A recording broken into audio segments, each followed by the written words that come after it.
Why is Australia so strangely empty? Why haven't we discovered so much of the ocean? Is our planet a perfect sphere? And was the Earth once more purple than green? I bet you didn't know these facts about our planet, so let's find it all out. Australia is really massive. To make it easy to understand its size, it's nearly as large as the entirety of Europe. Home to around 26 million people, Australia is among the countries with the least population per area. It's ranked only 55th for the highest population in the world, while it has the 6th largest land area. Why is so much of it empty? A good guess would be the many dangerous animals hiding behind every rock. At least this is enough for me to avoid Australia. But there's one specific reason to explain this. The dryness of Australia ensures that 85% of the population lives within 30 miles of the coast, and 80% of them live along the eastern side where rainfall is more common.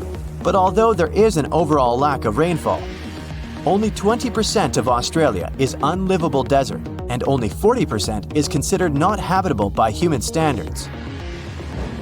The water consumption is actually higher than their average rainfall each year, but there is a further ancient water source hidden way below, which can support a much larger population. It's one of the largest underground freshwater resources in the world, the Great Artesian Basin. It covers a staggering 656,000 square miles, which is 1/5 the size of Australia. It holds enough water to cover the Earth under a 1.5 feet deep layer of water. Or, more usefully, it could provide enough water for thirsty Australians over the next 1,500 years. Only 6.5% of Australia has soil suitable for farming, so this doesn't seem like a huge amount. But in case you forgot, Australia is big, and this small percentage is about the size of France. With this massive area available for farming, Australia has more than enough to feed its population, with a further 70% of agriculture products that are exported overseas.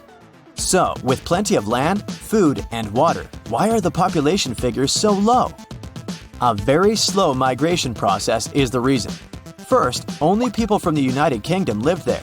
Then, they opened their borders to other Europeans, and this restriction remained in place until 1973. You would think almost 200 years would be enough time for a lot of people to migrate, but Australia was just so far away. The risk of traveling such a long way and the cost of the journey meant that people from Europe prefer the shorter and cheaper options to migrate elsewhere, like Canada or the USA. For the past 2,000 years, people have understood that Earth is round. But did you know that it's not a perfect sphere? Through the wobbly rotation of Earth, our planet constantly changes its size, very slowly of course. The North and South poles are surprisingly flat. Earth is pretty much like a ball being squished. Imagine there's a giant hand with the fingers pressing at both poles. Because of this pressure, the equator pushes a little outwards. Along with an uneven gravitational field, Earth has loads of gravity glitches, some positive and others negative, creating an uneven, rocky, and bumpy surface. Some places on Earth have more gravity than others. If you weighed yourself along the equator, you would weigh 0.5% less than at the poles. Not a whole lot, and definitely not worth the trip to change your weight. If you were to measure the length from the center of the Earth towards the furthest point of Earth, you would be shocked that Mount Everest isn't at the end of it. Instead, it's along the equator, which is the pushed out part. Ecuador's mountain Chimborazo would actually be the tallest point on Earth, as it's the furthest from the center. We still have around 80% of the ocean to map, which is crazy considering how much of the solar system we've explored in comparison. But we're still aware of many of the unbelievable details about the ocean. It covers over 80% of the world's surface, where 94% of the Earth's wildlife lives. And from some of the life in it, up to 80% of the world's oxygen is produced mainly from plankton, algae, and bacteria. One of the most famous, already mapped places is the Mariana Trench. It's the deepest point on Earth, as low as almost 7 miles deep. That's a huge, 5 times the length of the Grand Canyon, and deeper than Mount Everest is tall. It's also home to one of the most ancient seabeds on Earth, casually laying low for about 180 million years.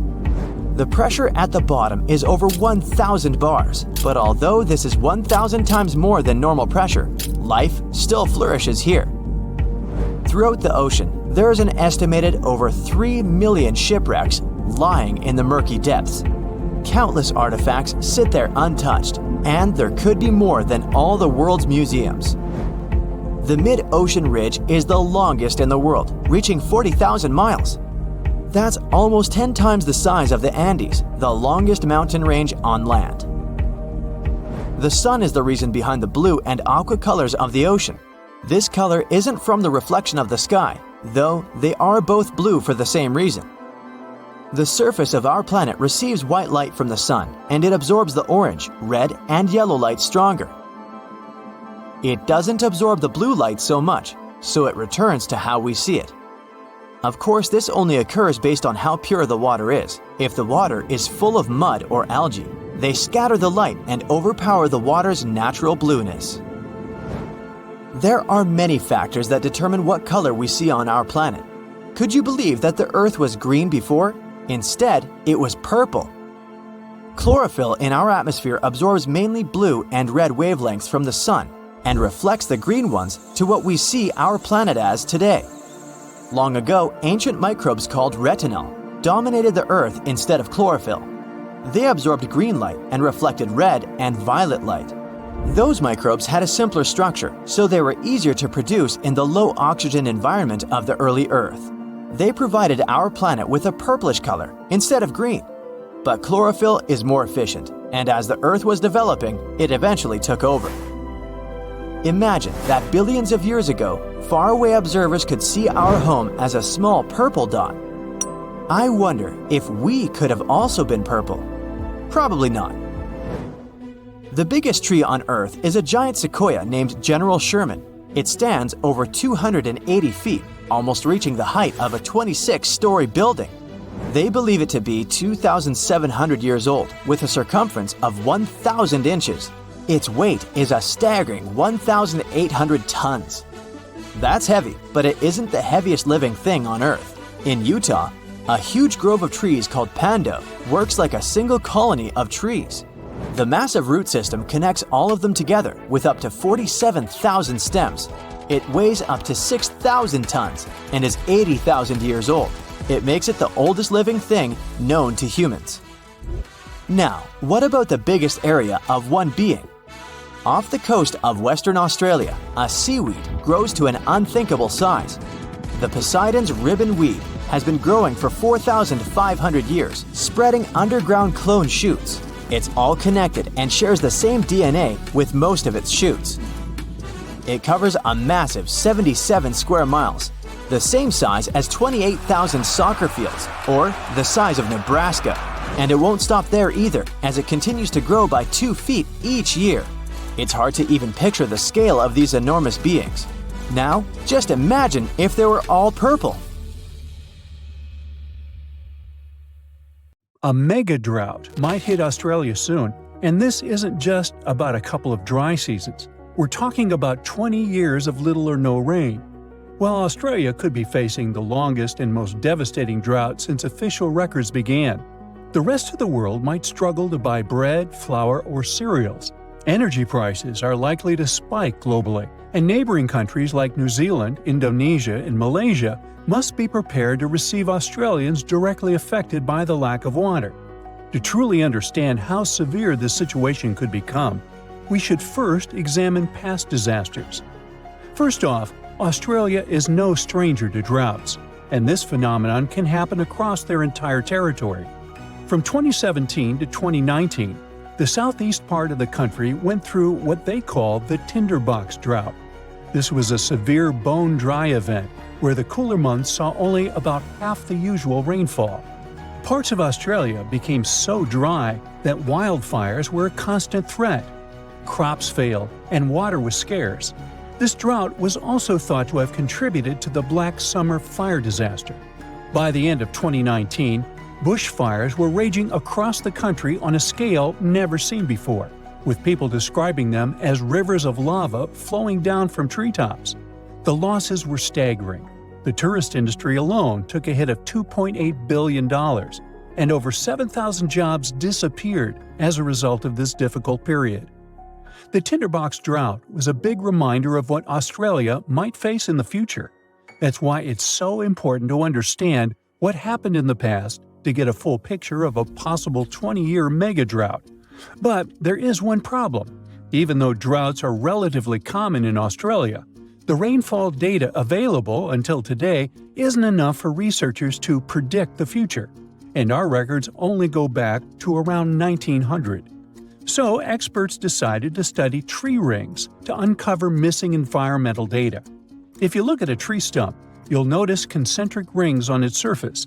As trees grow, they form new rings, and the thickness of these rings depends on how much water they get.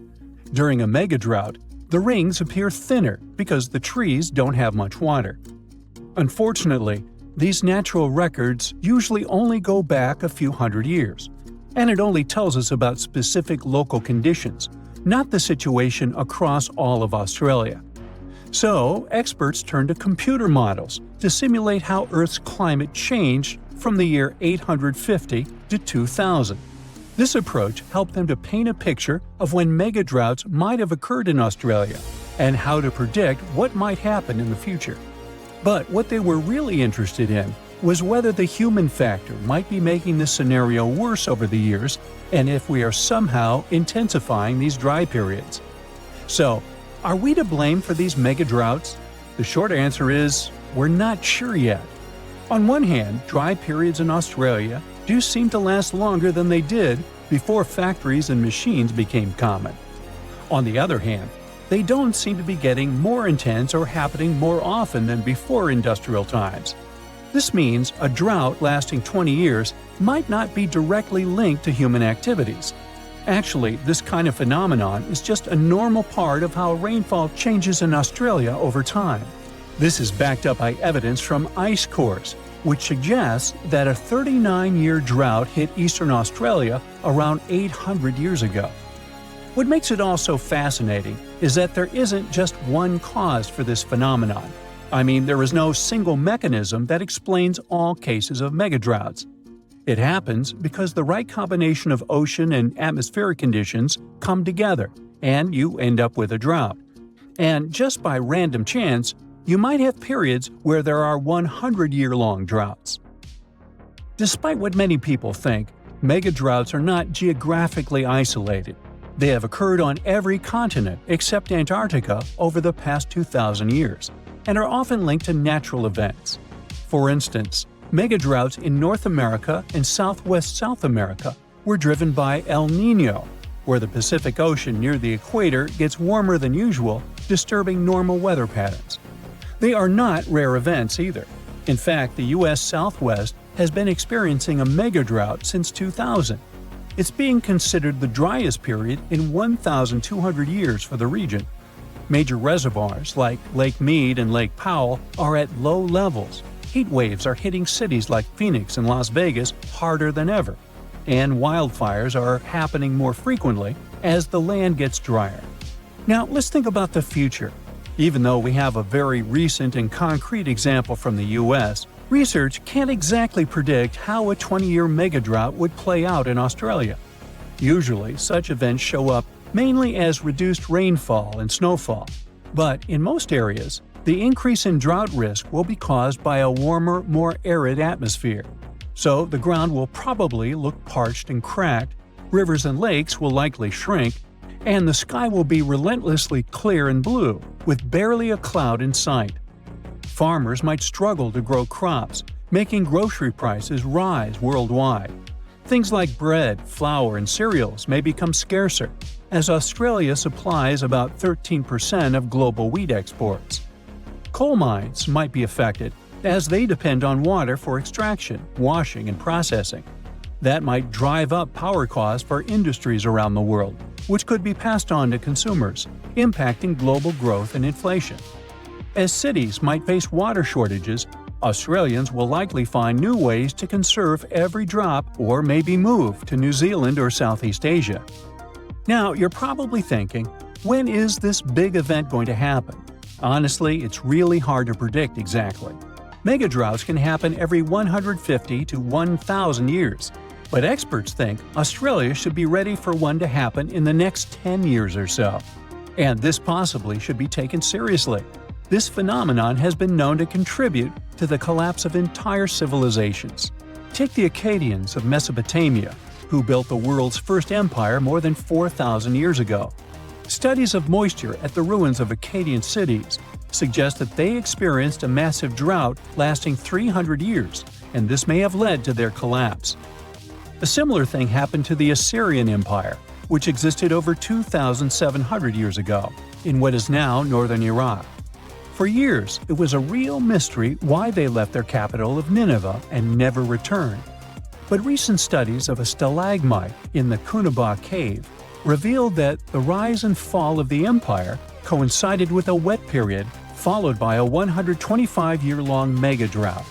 Because they were very dependent on seasonal rain for agriculture, this dry period made their life much harder.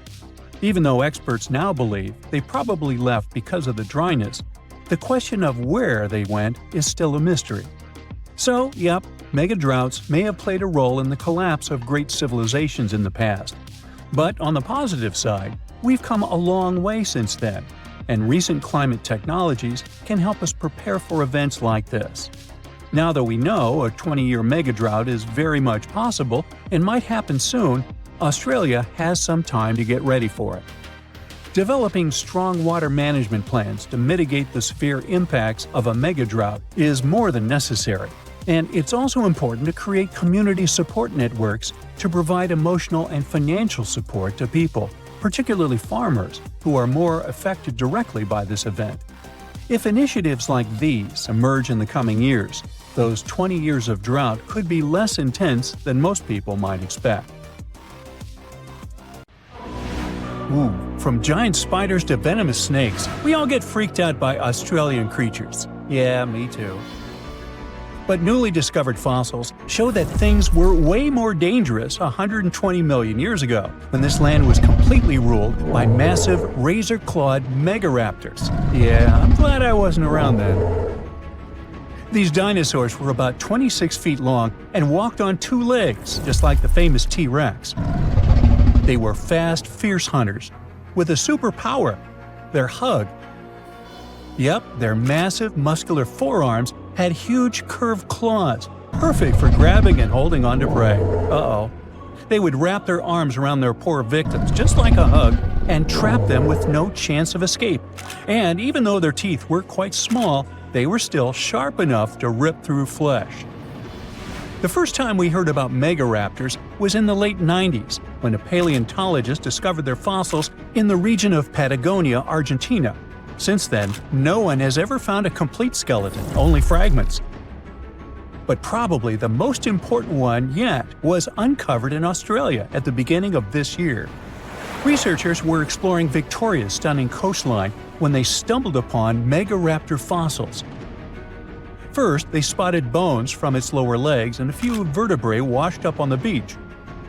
Even though they were working with just a couple of fragments, a deeper analysis confirmed that these belonged to a megaraptor. And not just any megaraptor, it was the oldest one ever discovered. This discovery gets even more exciting because it adds weight to the theory that these dinosaurs might have originated in Australia. But we already knew that they roamed the land down under since early 2023, when researchers found the top of a megaraptor skull in the country. So let's rewind a bit. We first found their remains in Argentina, right? Right. But then, years later, researchers found fossils of the same family of dinosaurs on the other side of the world, in Australia. If the ones in Oceania were older, how did these creatures end up in South America? Of course, they didn't fly there. They didn't cross continents by swimming either, although there is a theory that they could swim. Remember, we're talking about the dinosaur era, which happened millions of years ago. And back then, Australia and Argentina were actually pretty close. Basically, they were one. Both lands were part of the supercontinent known as Gondwana, and they were connected through Antarctica. Wait, but wasn't this path freezing? I mean, yeah, these dinos had to pass through Antarctica to get to their destination, but they weren't freezing their tails off. This all happened during the mid-Cretaceous period, when the weather was super warm. Back then, the poles were covered in plants, not ice. So let's just say they took full advantage of the good weather to make the crossing. Now, about 180 million years ago, Gondwana started to break apart. At some point, Australia drifted away from the supercontinent, cutting it off from other landmasses, including South America. That's why the same dinosaurs showed up in completely different parts of the world. Mystery solved. Now, let's get back to that recent discovery. The researchers didn't just find a few traces of megaraptors on the beach. In total, they uncovered 250 dinosaur bones at the site, but only 5 of them were really important. They belong to 3 different species of dinosaurs that, as it turns out, all lived in Victoria at the same time. So yeah, we've already talked about those first 2 bones. They were from the megaraptor. Next, we have a shin bone from a onenlagiine. That's my best shot at pronouncing it. It's a dino also known as the southern raptor. This is a type of dromaeosaur with a long snout. And the last 2 shin bones of different sizes came from a Carcharodontosaurus, whose name means shark-toothed lizard. This one is a particularly big deal for 2 reasons. Number 1, it's the first evidence that this species lived in Australia. And number 2, it was small, and that is pretty surprising since we've always thought of this species as being massive. Fossils found in Argentina, for example, show this dinosaur reached a length of about 36 feet. But the one in Australia was much smaller, measuring only around 6 to 10 feet long. And that's still plenty big. Basically, what we're saying is that the way predators were ranked in these 2 parts of the world was completely different. In South America, Carcharodontosaurs grew to massive T-Rex-sized giants, towering over megaraptors and dominating the landscape. But in Australia, it was the complete opposite. There, huge, powerful megaraptorids roamed the land alongside smaller Carcharodontosaurs. So the predator dynamic was different. And all of this just shows how unique the ecosystem in Victoria was back then. Although isolated dinosaur bones have been found in Western and South Australia, most of the fossils come from the eastern part of the country, like Queensland. And there, researchers dug up something really, really rare – a well-preserved dinosaur skull. The study shows that this bone belonged to the 4th discovered specimen of Titanosaur. This group includes those massive long-necked dinosaurs. They look like the Brachiosaurus, but some of them were even bigger, reaching 120 feet long. The skull, discovered in 2018, belongs to this guy, whose pronunciation is above my pay grade, and the research points out that it roamed the Earth around 98 million years ago. Thanks to this find, scientists were able to recreate, for the very first time, what its face might have looked like. Probably after checking out the illustration, they thought, hey, it looks a lot like its cousin. They were talking about another species of Titanosaur, this other unpronounceable guy. And guess where they used to live? Yep, in Argentina. So, this research also supports the theory that dinosaurs crossed between South America and Australia during the mid-Cretaceous period.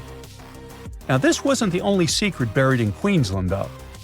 In 2024, researchers working there discovered the fossilized remains of a new species of pterosaur, about 100 million years old. These creatures were the first vertebrates that could actually fly, existing alongside dinosaurs.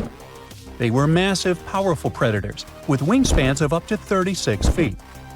But these remains belong to a new species within the pterosaur group, which they have named Hakuna Matata, or something similar. Compared to their cousins, they were on the smaller side, with a wingspan of about 15 feet. Still, that's bigger than a snowy albatross, the largest flying bird we have today. This species of pterosaurs were terrifying beasts, flying over the ocean to hunt for prey. Once they spotted their victim, they'd snap open their 60-centimeter jaws, filled with sharp spike-like teeth, and, well, I guess there was no escaping that. The last incredible discovery we're talking about today also comes from Queensland. For over 20 years, students walked past a plain-looking rock at Biloela State High School completely unaware that it held 66 dinosaur footprints, and they date back about 200 million years. These prints were made by a group of these Latin-named guys. They were small dinosaurs with 3 toes on each foot, and it seems like they were all over Queensland around that early Jurassic period. The rock they found at the school worked like a snapshot, giving us a better idea of what these dinosaurs were like and how they behaved. After taking a closer look, researchers found that the footprints came from 47 individual dinosaurs. This group was probably walking along or maybe crossing a waterway when their footprints got marked in the white clay. And the study also discovered that they were likely moving at less than 4 miles per hour at the time. So we only discovered those marks in Australia. But fossils of the same species found in other countries showed that they had these long legs, a big chunky body, short arms, and this tiny head with a beak. But honestly, they don't sound as scary when you realize they only ate plants. Whew. Australia used to have its own giants. Those were huge animals that could have dwarfed anything living on this continent these days. Scientists found the remains of many of those ancient creatures in the Narracuta Caves in South Australia, 4 hours away from Adelaide. It's a lovely region, but it can be treacherous. Watch out for holes the ground is pocked with. Known as pitfall traps, many of them are no wider than a coffee table. They're deep and plunge into the darkest of caverns. One of such caverns is called Victoria Fossil Cave, and it's a treasury that's been hiding the bones of around 45,000 animals for centuries. Some of the oldest bones belong to creatures far more terrifying than any animal you can encounter today. Those were the ancient Australian megafauna, huge beasts that roamed the continent during the Pleistocene epoch. During those, there were giant snakes, huge flightless birds, wombat-like creatures the size of a rhinoceros, and many others. One of the largest examples of the Australian megafauna scientists have discovered so far is the Diprotodon. That giant herbivorous creature was 10 feet long and 6.5 feet tall, and weighed more than 6,000 pounds, about as much as a small Asian elephant. Even though this terrifying beast didn't eat meat, it could have smashed other animals with its sheer weight. Scientists have found the remains of hundreds of such creatures all over Australia, so it's safe to say that no other animal from that time or in that location was larger than this giant. Despite its creepy appearance, the Diprotodon was a relative to the modern-day wombat, and those are known to sometimes pounce humans. The Diprotodon had toes that pointed inward and were well suited for digging burrows. On the other hand, Diprotodon was a giant, and it was unlikely that it used to do so. It was likely a trait it had inherited from its smaller burrowing ancestors, or it could have used its claws to search for roots. This theory is supported by the fact that the animal's pouch was facing backward. It prevented any dirt from collecting inside while the creature was digging. Since this animal was so big, it didn't have to worry much about predators. Up until 60,000 years ago, when the first humans appeared on the continent, full-grown Diprotodons only had to look out for creatures like the quincana. Measuring in at a whopping 20 feet long, the quincana was a land crocodile. It lived in Australia from around 20 million to 40,000 years ago. It disappeared along with most other mega creatures of the last ice age. It's thought to be the result of the first humans coming to the continent. Even though the quincana was extremely fast and dangerous, it was possible that this creature got outcompeted by human hunters who took all available prey. Unlike modern crocodiles that are mainly aquatic, that mighty beast was a land dweller. Scientists figured it out by studying the quincana's legs. They were able to support and carry the body clear off the ground. It means there was no escape for ancient people once the quincana spotted them. Modern crocodiles can only push themselves along on their bellies. Such an adaptation allowed the quincana to chase its prey for long periods of time, exhausting it in the process. Another creepy feature of this ancient monster was its teeth. Aquatic crocs have conical teeth. Those are great for gripping and holding on to prey underwater. But quincana had knife-like teeth, ideal for slicing soft-bodied animals like mammals. Another Australian monster, Thylacoleo, wasn't all that large, but it didn't make it any less terrifying. It was still among the top predators and the biggest carnivorous animals in Australia. This creature was a true oddity of nature, even by prehistoric standards. First, its teeth resembled not those of a regular predator, but those of a rodent.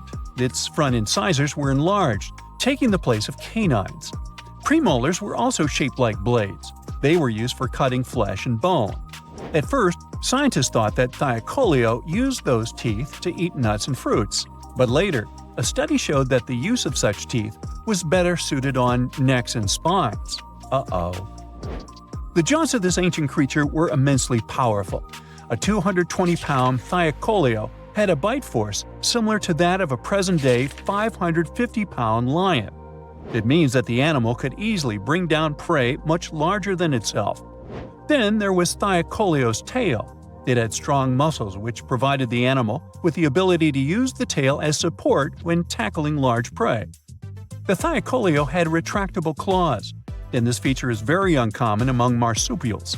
It allowed the animal to keep its razor-sharp hooks from getting blunt and could help it get a better grip on its prey. Scientists are quite sure that, like today's leopards, the Thylacoleo could climb trees and jump on other animals from above. It was done so fast and stealthily, they never knew what hit them. The creature's rear feet support this theory. The first toe there was reduced, but the foot had a rough pad like what modern-day possums have. It allowed them to have a better grip while climbing. Right after scientists found the first skull of the Megalania, this animal was classified as a lizard. That's why its name translates to small groomer. But after they discovered more complete fossils, it turned out that the Megalania was a giant turtle. But that's not all. It was one of the largest land turtles to ever have existed.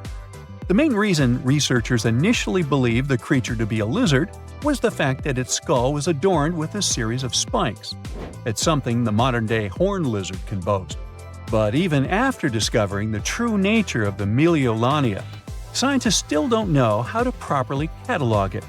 It might have been a creature that folded its neck under its spine, or it could have folded it to the side. Beside those defensive mechanisms on its head, the Megalania was also equipped with a spiked tail, which was probably used to prevent predators from attacking the animal from behind. Most species of the Megalania disappeared around 2,000 to 3,000 years ago because of humans who hunted them to extinction in both Australia and on the surrounding islands. It took around 2 centuries for these turtles to go extinct in that region of the globe. The Megalania was a giant Australian lizard that existed at the end of the Pleistocene epoch. It looked like a Komodo dragon and the Australian monitor lizard, which are both believed to be Megalania's closest living relatives. Fossils tell us that the ancient animal was anywhere from 15 to 26 feet in length. Ow! The youngest fossil remains of this ancient Australian monitor lizard date back to about 50,000 years ago. The first indigenous settlers must have encountered Megalania, which led to the lizard's extinction.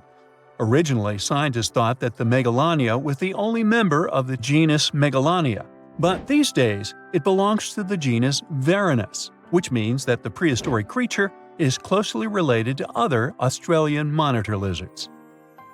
Our next giant creature on our list was once dubbed an ostrich on steroids. I mean, look at it. It was the last of the thunderbirds to go extinct in Australia. The Dinosaurs lived on the continent at the same time as early humans. They might have coexisted for 15,000 years or so before the huge bird eventually disappeared. This theory has some proof. The bird's fossils found along with human artifacts. Some cave paintings also depict flightless birds similar to the Dinosaurs in size and shape. Although it wasn't the largest bird in Australia, the goose-like creature was still as tall as a grown-up man and weighed around 550 pounds. Even a modern-day ostrich can be dangerous if it feels threatened. Imagine meeting its giant prehistoric relative. Scientists are still arguing about its diet. Many believe the creature was an herbivore, but there's still a chance that the Dinosaurus was a partial scavenger. Its small, stubby wings and powerful hoof-like legs hint that the bird could have been a plant eater. But its huge beak and exceptionally deep lower jaw evoke suspicion. Such features are highly unusual in birds. Have you ever noticed how insects seem to get bigger in certain parts of the world? Take Australia and the Amazon rainforest, for example. They're notorious for having some of the largest and creepiest crawlies around. What's the deal with these hotspots of insect activity? Warmth plays a part in insect growth, but it's not the only factor at play. You won't get bugs that large out in the desert, for instance, despite the heat. The real secret lies in their access to water. In tropical and subtropical environments, there's usually plenty of moisture to go around, which means a year-round supply of delicious snacks. Speaking of snacks, that's where things get interesting. The warm, wet environment creates the perfect conditions for an all-you-can-eat insect buffet, which allows insects to grow and thrive over time. This is true for rats too. Just look at the giant rodents that live in cities, where they can feast on all kinds of garbage and scraps. For bugs, the perfect gem is usually found near the equator, in places like Central and Southern America, parts of Africa and Asia and Northern Australia. Have a look at this one. It's special not because of its large size. Humans rarely see this insect. It's a wood moth and was spotted at a school in Australia. The school is close to a rainforest. It holds a record for being the heaviest moth in the world. It had a wingspan measuring up to 9 inches. In Australia, there are about 60 species of wood moth. Yet many aren't as big as the giant wood moth. The students get to face many animals on campus, such as bush turkeys, koalas, and snakes. But according to the principal, seeing a wood moth was a brand new thing.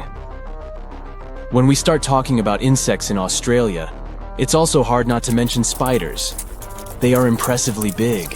Again, it's all thanks to the warm climate and abundance of food sources in the Australian bushlands. Like most cold-blooded animals, spiders tend to grow bigger in warmer places. The Australian climate, especially in the northern and central parts, is hot and humid, making it the perfect environment for spiders to grow and thrive. Spiders are also sensitive to temperature, so warmer climates provide them with longer periods to grow before reproduction. Australia's vast bushlands provide more insects for spiders to prey on, making them bigger and stronger. From the crab spider to the Australian bird-eating spider and the huntsman. Although they may look scary, most of them are not dangerous to humans. Now we can take a deep, relaxing breath. So, how do Australians handle big spiders without going crazy? I mean, we are talking about a country that is home to about 10,000 species of spiders. Australians treat spiders with respect despite the cases of spider bites. They acknowledge that these creatures are not here to scare people. They're an irreplaceable component of the ecosystem. When they face a spider at home, they call the experts if there's no one brave enough to capture the spider and take it outside. Here are some weird-looking animals from Australia. I must admit some look creepy, and some look cool. This one here is a hot pink slug. It has a striking bright pink coloration, which is believed to be an adaptation to their environment. This creature is among the rare and endangered species. You can find it only in a single place, Mount Kapooter National Park. It's near an isolated forest on an old volcano. Insects are part of everyday life in certain parts of this country. A person was mowing the lawn and a surprise was waiting for them. They discovered this 14-inch tall insect. And this person was kind enough to fill the bird bath on a hot day. Then they noticed that birds didn't go near the bath. They wondered why and checked it out. Well, hello there. Next up, we have this giant insect, and it's still alive. Why is it such a shocking thing? Because, it was declared extinct nearly a century ago. I guess it's back from the other side? It's the Lord Howe Island stick insects, aka the tree lobsters. These giant bugs, measuring about 6 inches, used to call this place their home sweet home, but black rats had other plans. These rodents invaded the island, gobbling up everything in their path, including the poor stick insects. By 1920, the bugs were officially declared extinct, but as fate would have it, they made a comeback more than 40 years later on Ball's Pyramid, a volcanic sea stack located 12 miles away. But here's the twist. The new and improved stick insects look slightly different from their ancestors, leaving scientists scratching their heads, wondering if they were the real deal. After some scientific sleuthing and DNA testing, the verdict is in. They're the same species. With less than 1% genetic difference, these plant-eating critters are ready to make a triumphant return to their homeland. We're about to take the creepy crawlies to a whole new level. In Australia, there's a centipede that'll make you want to crawl out of your skin. I must also say these animals are nocturnal too. Can you imagine waking up with one of these 6-inch long centipedes crawling across your foot? Have you ever seen an insect that looks like it came straight out of a science fiction movie? Well, let me introduce you to the Australian walking stick. If we showed you a picture of this creepy crawler, you'd probably think we had some mad Photoshop skills. But no, this stick insect is as real as they come. It's hard to believe such a bizarre-looking creature could actually exist in nature. This just goes to show how incredible and mind-boggling nature can be. Picture this. You're wandering through your garden, minding your own business, when suddenly you walk face first into a sticky web. Before you have a chance to freak out, you see the culprit, a garden orb weaver spider. These nocturnal creatures might look scary with their large, hairy bodies and red-brown to yellow markings, but luckily they're harmless to humans. In fact, having them around can be a good thing, since they help to reduce insect pests like mosquitoes. Their webs are truly a marvel of nature, strong and nearly invisible, with a large capture area for prey. And if you accidentally break their web, don't worry. They'll usually get the hint and move somewhere else. So go ahead and enjoy your garden, but watch out for those sneaky garden orb weavers. Check out this hefty Aussie critter, the burrowing cockroach. Unlike those pesky flying roaches, these fellas are wingless and not considered a nuisance. They've got a vital role to play in the ecosystem, munching on fallen leaves and recycling other organic matter. You might find them chilling out in a cozy burrow.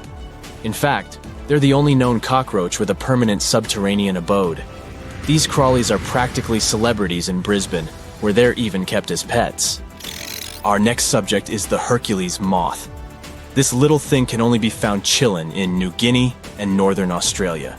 Now let's talk about why the Hercules moth is so impressive. For starters, it's massive. It boasts a wingspan of 11 inches, making it the biggest moth in all of Australia. Not only that, but its wings have a surface area, making it the largest of any insect alive. Talk about impressive. When it comes to appearances, the Hercules moth is mostly golden brown and white, with see-through spots on each of its 4 wing sections. The coloring and patterns don't differ too much between males and females, but the males have longer, skinnier tails on their wings. The thing about these types of animals is that you never know where they'll fly. Will they land on your shoulder or the tree next to you? Have you ever encountered a giant insect? If yes, what did you do? Tell us your story. The world's largest fence spans over 3,100 miles from Queensland to South Australia. If stretched out, it could easily connect London to New York. And if you'd walk next to it, you'd need 6 months to complete the journey.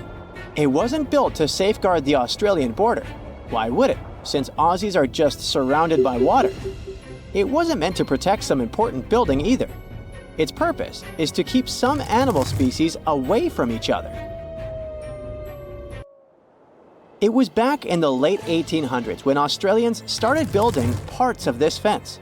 They wanted to create a barrier separating the lively, bustling part of the country where cities like Melbourne and Sydney's thrive from the harsh, dry outback. They used wooden posts dug deep into the ground, linked up with wire mesh standing about 6 feet tall. Some parts of the fence even have a second electrically charged layer. To make sure this fence did its job, they added some red and white lights to help guard things even at night. A team of over 20 people work full-time to keep things in check here. And every year, local authorities chip in around $750,000 to keep the construction in shape. Why all this trouble? The main reason was dingoes. These gingery, wolf-like creatures are Australia's largest carnivore mammals, and they're also apex predators. They were causing a lot of trouble to local farmers, especially in southern Queensland, where they often go after sheep. For the most part, the fence has been doing its job okay, but it's not foolproof. Some dingoes still manage to sneak through. Other times, wild camels end up crashing into it. That's because Australia has quite a massive camel population roaming around. But this man-made solution did more than locals expected. They thought there would just be fewer dingoes within the fence, but fewer dingoes mean more kangaroos.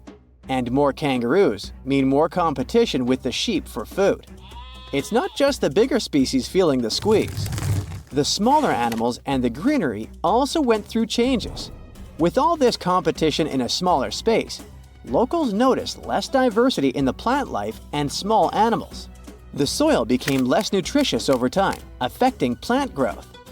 Plus, the fence acts as a roadblock for animal migration and seed dispersal. Even the sand dunes are feeling the effects, with less grass cover to hold things together. When scientists looked at kangaroos on both sides of the fence, they noticed that the young pups inside were lighter and tinier on average. The outsiders had bigger feet and heads for their age, and it wasn't because they were eating a different diet. The kangaroos that were stuck sharing the land with dingoes had to bulk up faster to survive. On the flip side, those inside the fence took it slower because they weren't under the same type of pressure. These had to compete with a lot of other creatures for food, so a bigger size wasn't a priority anymore. Researchers are still not sure if this difference is a quick fix or a long-term gene adaptation. What about domesticating dingoes? Wouldn't that help? Many think dingoes were once pets in Australia, but it's not known for sure. These days, they're pretty wild, just like wolves, hyenas, or coyotes. Most of them don't need packs to survive and are solitary hunters with sharp instincts built in. So taming them isn't going to be easy. Still, taking down the construction is not an option for now. Australians are so strict when it comes to making sure dingoes are kept away that they even put laws in place for people who mess up with the fence. Leaving a crossing gate open can put people behind bars for up to 3 months. Damaging the fence can cost people 6 months' worth of their freedom. It wasn't the first time Australians thought a fence could help with animal issues. Before they needed it for dingoes, they experienced a serious bunny invasion. Cute as they are, rabbits were damaging the land used for farming, so locals thought of a 3-part fence. The first one stretched all the way from Ravensthorpe in the south to Pardue Station on the Pilbara coast. It was over 1,100 miles long, making it the longest unbroken fence globally at the time. All these bunny problems could have been traced back to a man named Thomas Austin. Back in 1859, when he first came to the land down under, he thought it would be a good idea to release a few rabbits into the wild, thinking it would add a bit of charm to the place. But since rabbits aren't native to Australia, they didn't have any natural predators at the time. They're also pretty adaptive creatures, needing just some grass for feeding. They reproduce at astonishing speeds too. A mama rabbit can have 4 litters a year, with as many as 5 bunnies each. Pretty soon, their numbers boomed. By the late 1880s, the bunnies had caused so much damage that local authorities came up with a proposal. They'd offer the equivalent of almost $2 million today to anyone who could come up with a solution to this long-eared problem. Nobody claimed the prize, but a commission did gather a bit over a decade later and came up with the fence idea. Maintaining those fences was complicated. They had inspectors keeping an eye, with each one responsible for a stretch about 500 miles long. There were also these boundary riders patrolling smaller sections, using bikes at first, then switching to camels or using camels to haul buggies. They even tried using cars at one point, but they couldn't handle the rough terrain and constantly had punctured tires. In terms of its effectiveness, well, by 1902, rabbits were already hanging out on the wrong side of the fence. That's why, 4 years later, they put up another one. It worked for a while, so much so that the local authorities didn't bother helping out farmers past that second fence with rabbit netting loans. Those caught between the two fences, however, still had a rough time dealing with rabbit trouble. Soon enough, rabbits spread even over fence number 2, and it was clear the solution didn't work. In some areas, even while the fences were being built, those sneaky bunnies found their way past them. To this day, the rabbit population still sometimes puts the Australian officials through rough times. The dingo fence may be the longest one, but it's not the weirdest. The aquarium fence in Turkey might take that prize. This 164-foot aquarium fence was built to make sure the expensive villa's ocean view would be visible from every one of its levels. These days, it gathers a lot of tourists from all over the world, eager to see the variety of fish it contains, and even the octopuses. Putting up a see-through structure wasn't hard. The real challenge was connecting the aquafence to the Aegean Sea through a buried pipeline stretching across 13,000 feet of land. This ensures water constantly flows, keeping the aquarium clean and the fish happy. To make sure no one damages the delicate fence or steals any of the fish or two, the owner also invested in security. He installed a network of 17 cameras equipped with facial recognition. Visitors are free to look and take pictures, but step too close and you're likely to trigger alarms. Another one of those weird fences is New Zealand's bra fence. If you ever find yourself through central Otago, you might stumble upon a fence adorned with bras of all kinds of shapes, sizes, and patterns. Its story takes us back to 1999, when people in the area found 4 bras mysteriously hanging on the fence near Cardrona Valley Road. Some were a bit surprised, but then others started adding their bras to the decor. Some more bras appeared and it became a must-see spot for tourists.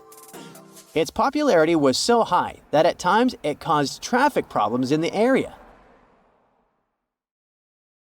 So many asteroids pass through our solar system and we don't even know about it. Those are rocky pieces of material left over from the time when our solar system was forming, about 4.6 billion years ago. They move around the sun, but not in the way planets do. We're talking about true rebels that prefer to follow some pretty strange paths. Plus, they spin in different ways as they travel between planets and other space objects. And the majority of them come from the main asteroid belt that's located between Jupiter and Mars. Most stay there. But Jupiter has quite a strong gravity, so it can push some of those flying rocks in different directions, and towards us too. They're sometimes round, and sometimes they have odd shapes, with pits and holes from all that crashing into other space rocks. As we currently know, there are more than 1 million of them in the main asteroid belt, and that's all good until some of them move in our direction.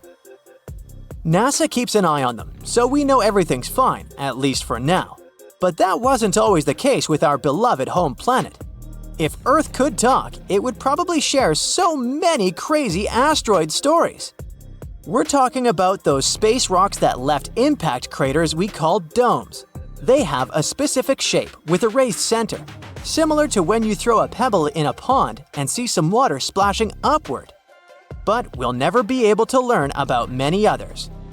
I know this raised center sounds like something you're supposed to see right away, especially if an asteroid that once slammed into the surface was big. But we're talking about millions and millions of years of erosion, so wind, water, and even gravity do what they do best and erase traces. They wear down impact domes, and some sites even end up hidden under layers of rock and dirt, or they disappear forever because Earth's tectonic plates keep moving around. Check out the Moon.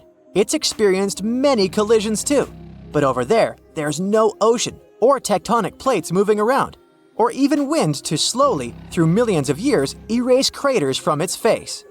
Basically, its entire history is written on its surface.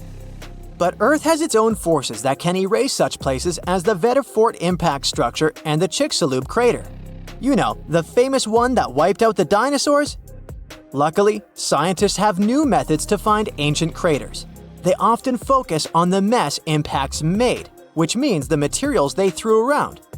And the Australian continent is especially interesting since we're talking about a playground for asteroid hits.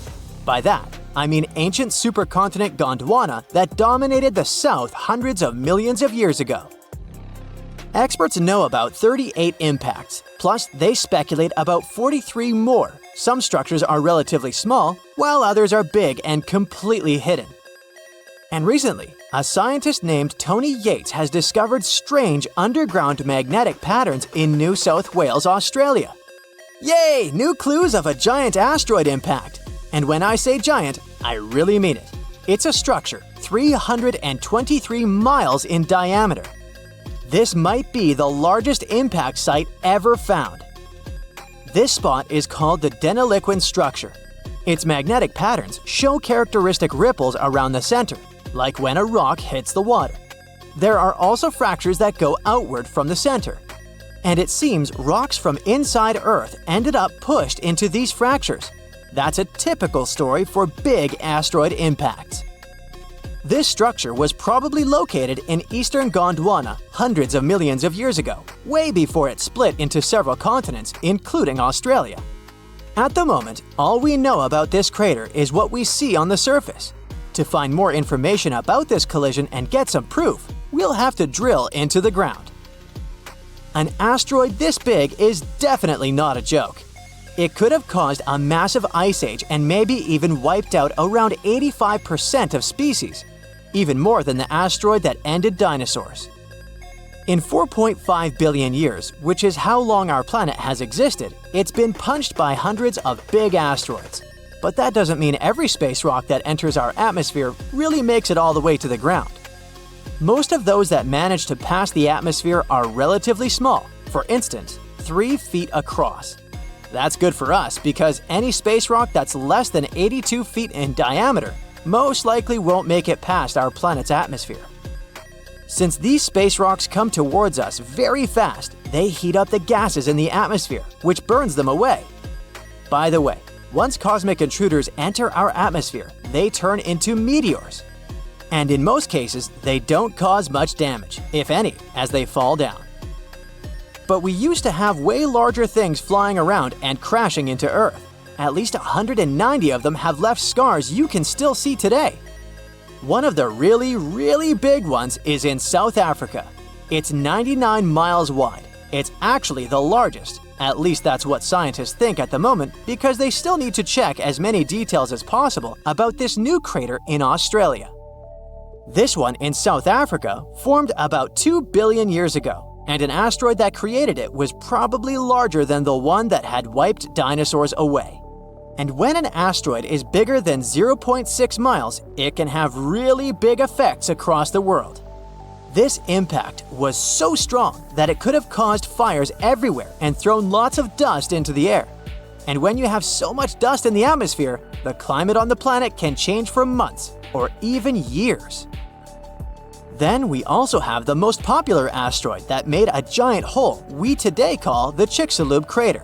You know the story. It crashed into our planet 66 million years ago when dinosaurs were wandering around, catching food, falling in love. Basically, just doing their thing. The crash itself didn't erase them right away. It threw a lot of debris into space, and when it fell back to Earth, fires and flames were everywhere. The hit also produced a big cloud of dust that covered the planet for years. This cloud blocked the sunlight, which harmed plants and entire food chains. Even those dinosaurs that survived the crash and such difficult conditions had a hard time finding food, so they didn't make it. At least they left us many fossils and turned into the inspiration for movies and stories. A long time ago in Canada, something big crashed into our planet and left a big hole we today know as the Sudbury Basin. People used to think it was an asteroid, but now some experts think it might have been a giant comet made up of a mix of ice and rocks. The hole is almost gone now because of weather conditions though. But people still get to mine iron and nickel there, and at the same time find the leftovers of whatever space object fell there. If you move deep in southern India, you'll find a big hole called Lonar Crater. Locals stumbled upon it 200 years ago and believed it might be from a volcano.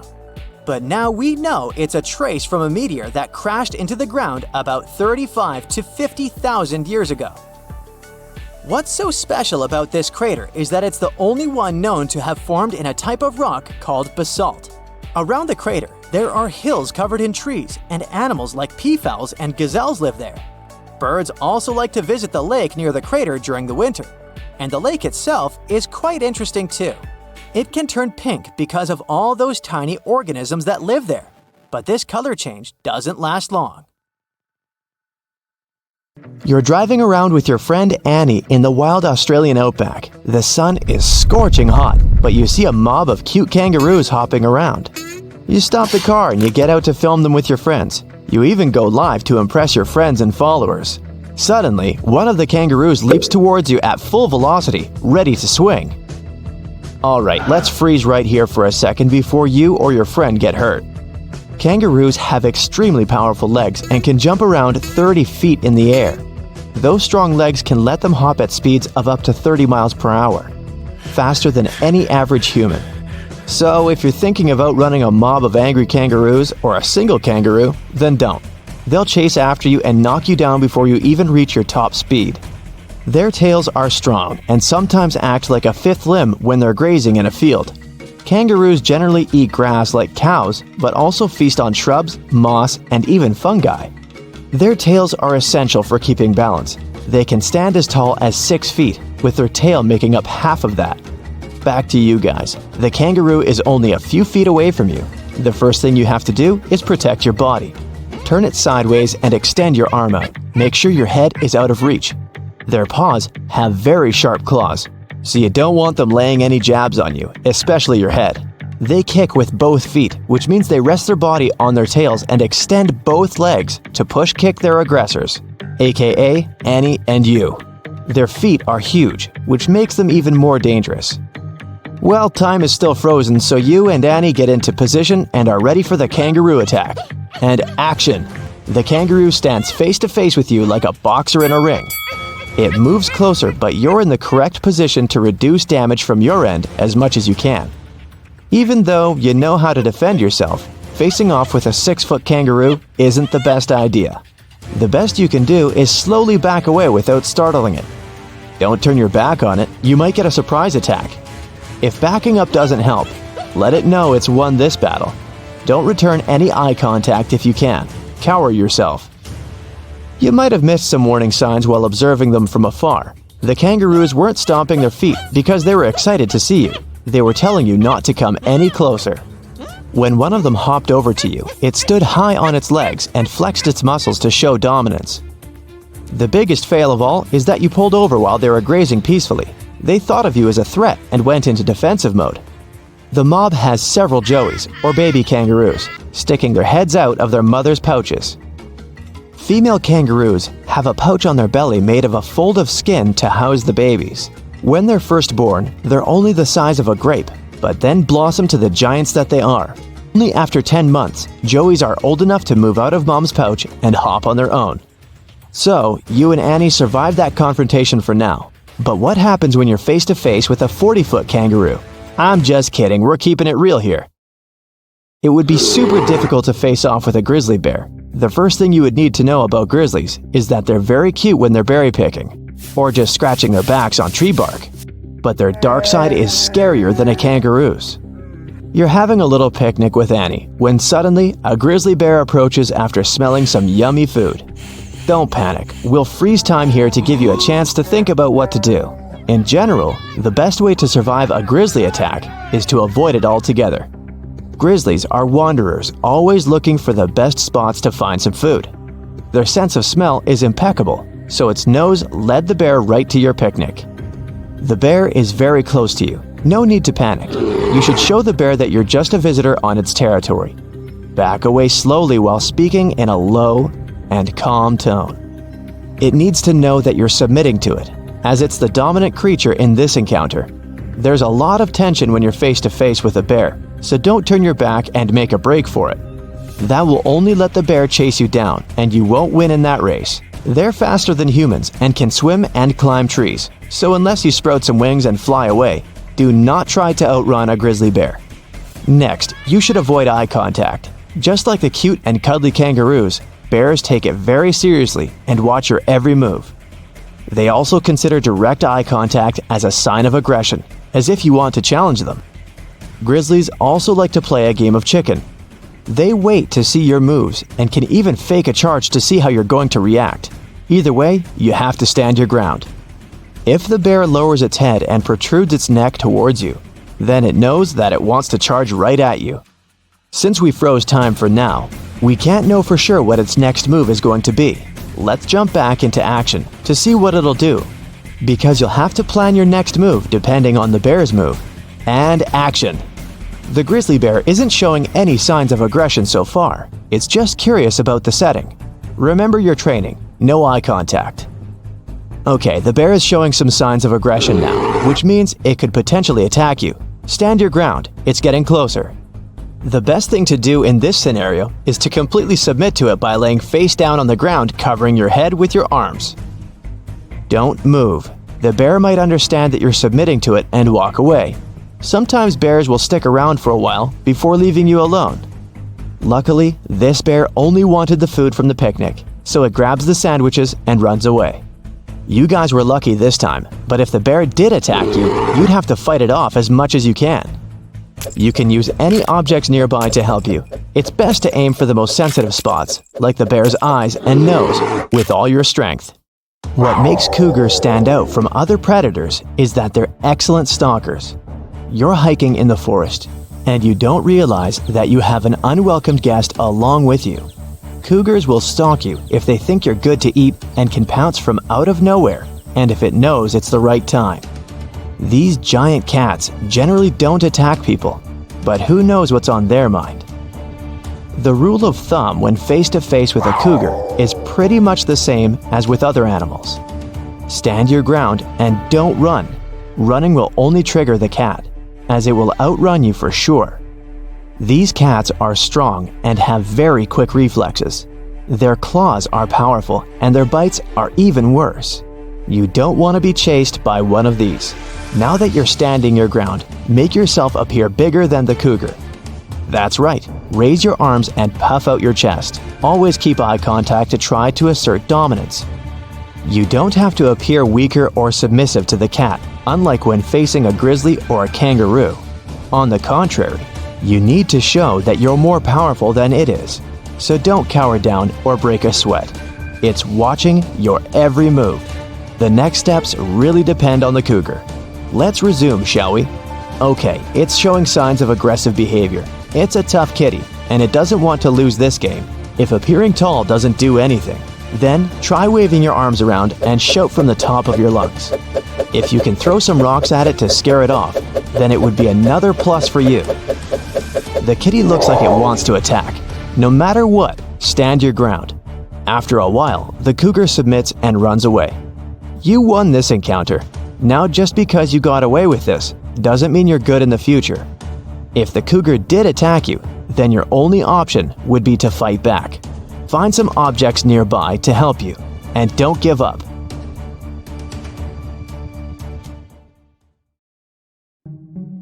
Have you ever wondered what's inside of a kangaroo's pouch? Maybe they're saving some snacks for later. Maybe it's for their house keys. Or perhaps they're used to their part-time job transporting people to work every day. The short answer is kangaroos use the pouch to carry their young, or joey.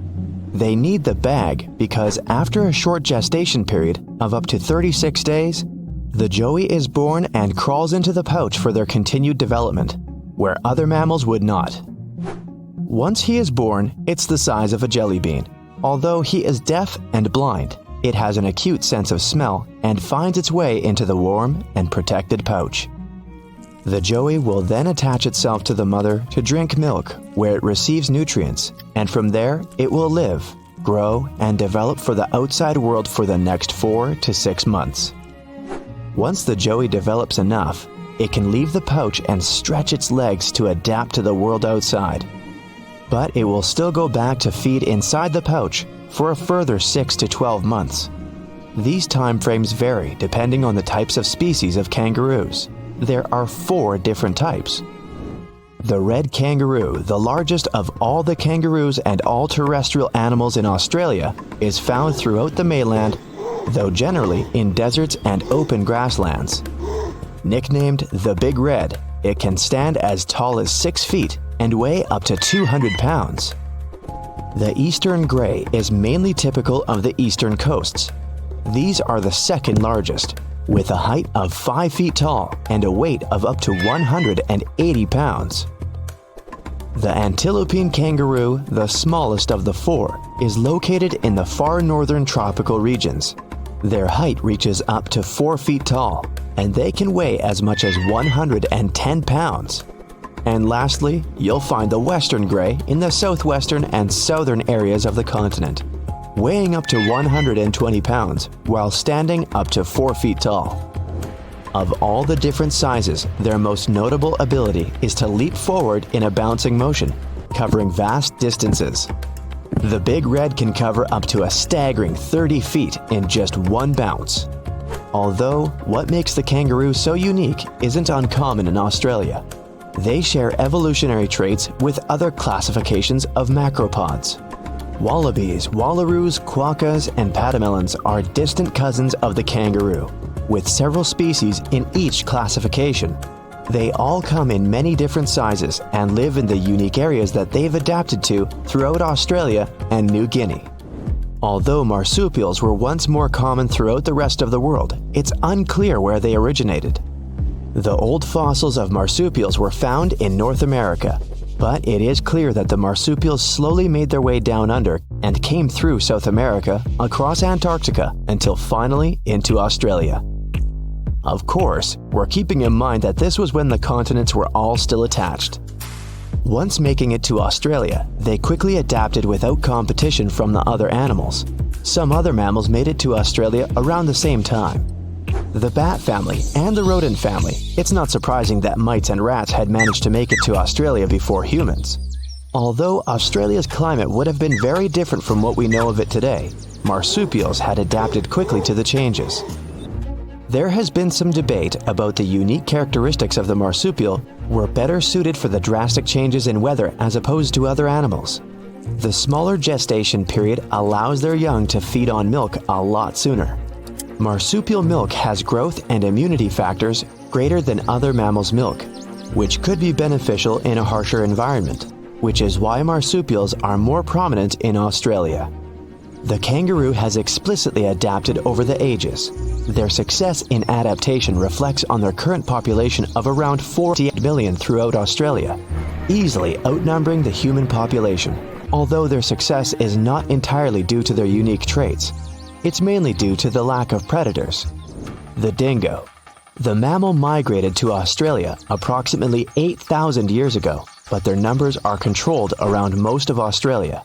And then there was also the thylacine, also known as the Tasmanian tiger, which slowly disappeared from the mainland since humans arrived around 50,000 years ago. And it's estimated they disappeared completely around 4,000 years ago, allowing marsupials like the kangaroo to thrive. The fascinating thing about thylacine is that it provides an excellent example of convergent evolution. It is the process where animals not closely related independently evolve similar traits.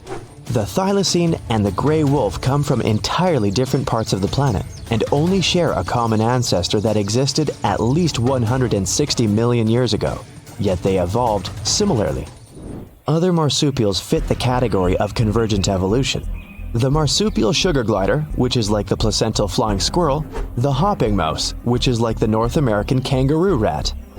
There are types of marsupials and other moles. The Tasmanian devil is like the hyena and wolverine, and the wombat has resemblances to the groundhog and marmot. The possums and their cousin, the opossum in North America, has evolved to have opposable thumbs, a feature found in primates. Hedgehogs and porcupines, mammals completely unrelated to Australia, have their unique spikes, but share this similarity with the echidna.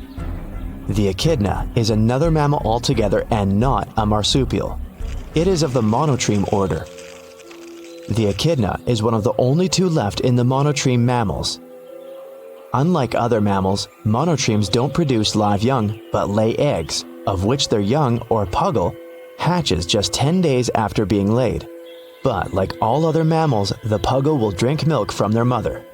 A further example of convergent evolution is with the koala, which has evolved to have fingerprints, like primates.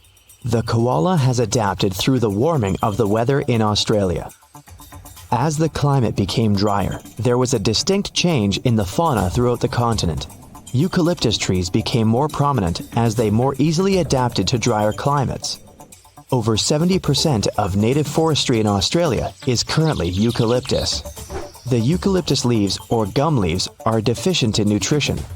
They are so low in nutritional value that they shouldn't be the main diet. But the koala took advantage of this uncontested food and adapted over time, and now they only eat them, and they'll gorge themselves up to 6 times per day. It ensures that they need to sleep up to 20 hours each day, but although they sleep a lot, they're very safe high above the eucalyptus trees. The animal world in Australia is strange as it is diverse. But even those natives in this land have their own stories that make them even more bizarre. Indigenous Australians have stories from the dream time, telling tales of weird animals that existed. One mythological animal was the bunyip. It has been told in tales as a beast that lurked within the swamps, rivers, and lakes. Although commonly known as the bunyip, it's also referred by many different names throughout the country. Before Europeans arrived in Australia, there existed around 250 languages within the native population. Each language has a similar story of a beast that lived within the water, which would provide a valuable lesson to young children to be careful around swamps and rivers. The bunyip's various forms, scales, fur, or feathers, sizes as small as a dog and as large as a buffalo. Some are unimaginably strange in appearance, but others weren't too dissimilar to actual animals like the crocodile. A precursor to how mythological creatures like the bunyip were created had likely originated from bones and fossils of existing animals. For example, in Europe, stories about dragons are argued that they probably originated from finding dinosaur fossils. Fossils are the likely foundations for the stories based around the infamous bunyip, animals from the megafauna period, which around 2.5 million years ago saw the largest of them all. This period ended about 20,000 years ago. Variations of the bunyip coincide with animals that once lived during this period. The Thylacoleo, also known as the Marsupial lion, was a large and powerful carnivorous marsupial. The Diprotodon, which resembled a giant wombat, weighed around 6,000 pounds and was 10 feet long. A further version was of a beaked bunyip covered in feathers related to the Dromornithidae, a bird standing at 10 feet tall. Each of these was from a time when megafauna was more common, and humans lived among them for a short period. Although the age of megafauna in Australia has long passed, there are still animals that adapted to the changes in the drying continent, the new species introduction, and even the involvement of humans. The four kangaroos, the red eastern, the western grey, and the antilopine, are still living reminders of the age of megafauna. Food is essential, right? Good news, if you somehow find yourself in the middle of the ocean, you won't starve there. Almost all seawater fish can be eaten raw, just like sushi. Parasites can't survive in saltwater, so this fish is pretty safe. Sadly, you won't have any soy sauce to dip your makeshift sashimi into. You won't starve in the middle of the forest either. Inner bark from pine, aspen, maple, willow, and birch trees are edible. And while it's not as yummy as sushi, it's still okay. Plus, it contains vitamin C. Also, using pine needles, you can make fantastic tea that will warm you on cold winter days. Now on to the bad news. Eating snow is a big no-no. And it's not about the suspiciously yellow type of snow. Snow will neither fill your belly nor quench your thirst.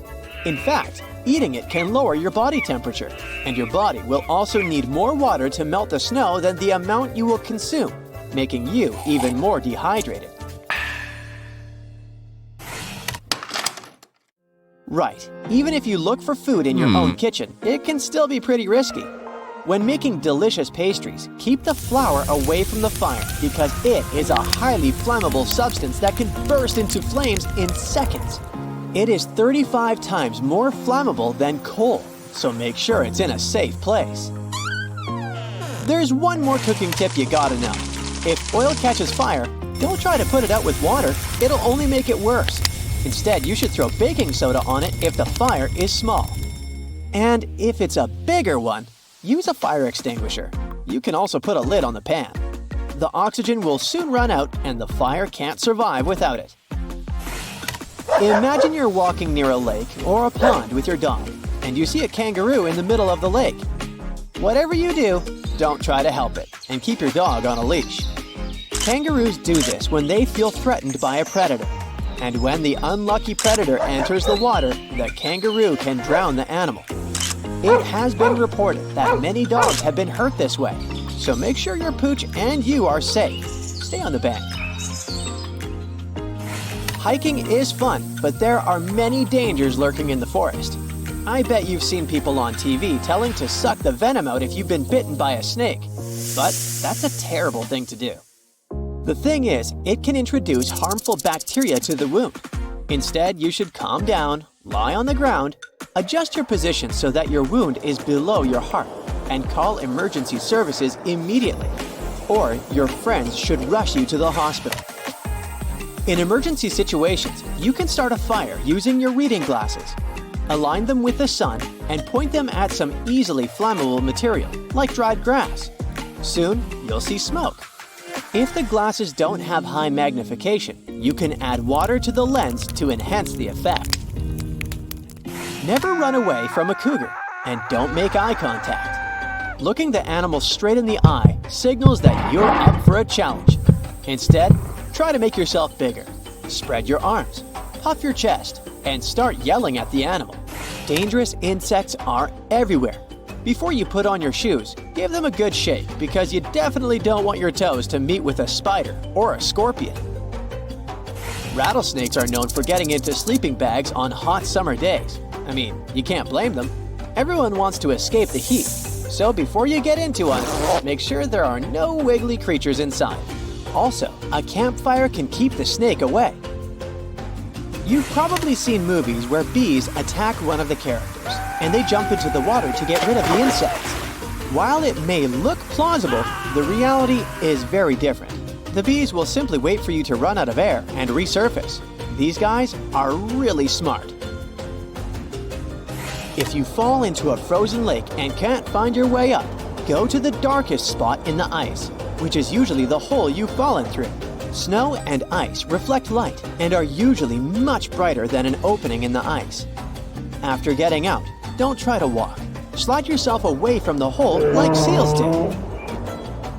Swimming is a fun activity, unless you've fallen into a frozen lake. But rip currents can easily ruin your fun too. Should you ever end up in such a situation, start swimming parallel to the shore, and you will be out of the current. To get some rest while swimming, arch your back to stay afloat. Position your hips up in a horizontal position. Relax, no tension. Pull your shoulder blades together and release chest tension. Stay relaxed for optimal performance and don't panic. If you don't know how to swim and you're not ready to shell out money to buy a life jacket, your pants have your back. They can be used as an actual life jacket. Tie them at the openings after filling them with air. Put them around your neck and you're good to go. Hope your pants are waterproof. Your pants won't help though if you see a drowning person. Your first instinct will be to jump into the water and help them, right? But if you don't have a flotation device, they will grab you and pull you under the water, putting you both at risk. So, the best thing to do is throw them something that floats, or help them get out using a stick or rope. Diving in dark waters can be disorienting, since it might be hard to find a way to the surface. Exhale some air. It's less dense than the water and will always float to the surface. Follow these air bubbles and you'll be safe. In a pinch, you can drink salt water, but first you need to dilute it 4 times because salt water is 4 times saltier than your bodily fluids. To put it simply, you will need 3 glasses of fresh water for 1 cup of seawater. Mix this all together and you can safely drink it. Salt water has many minerals that are good for you, but it can never replace fresh water, so drink it only if you must. You're on a beach and your legs are submerged up to your knees, but suddenly, you notice that the water is receding. You should run as fast as possible to the highest point you see, because that can be the sign of an incoming tsunami. Other signs are ground shaking and loud noises. You're not 100% safe even in your own bed. Imagine you're sleeping in complete darkness, but a strong smell of gas wakes you up. Don't turn on the lights. The spark from a light switch can light up the gas, making the problem bigger than it has to be. Don't use any form of light. Even your phone's flashlight can ignite the gas. Now picture this. A service dog approaches you on the street. You might want to pet it, but you should not do that. Stay still and don't move. Let the handler move the dog. If the handler isn't around and the dog is trying to get your attention, The handler might be in trouble, so follow the dog. You might save someone's life. Never post on social media when you aren't at home. Thieves can use this info to break into your home. This should be obvious, but many people ignore this advice. You can post your pictures of the beautiful beach you visited when you get back home.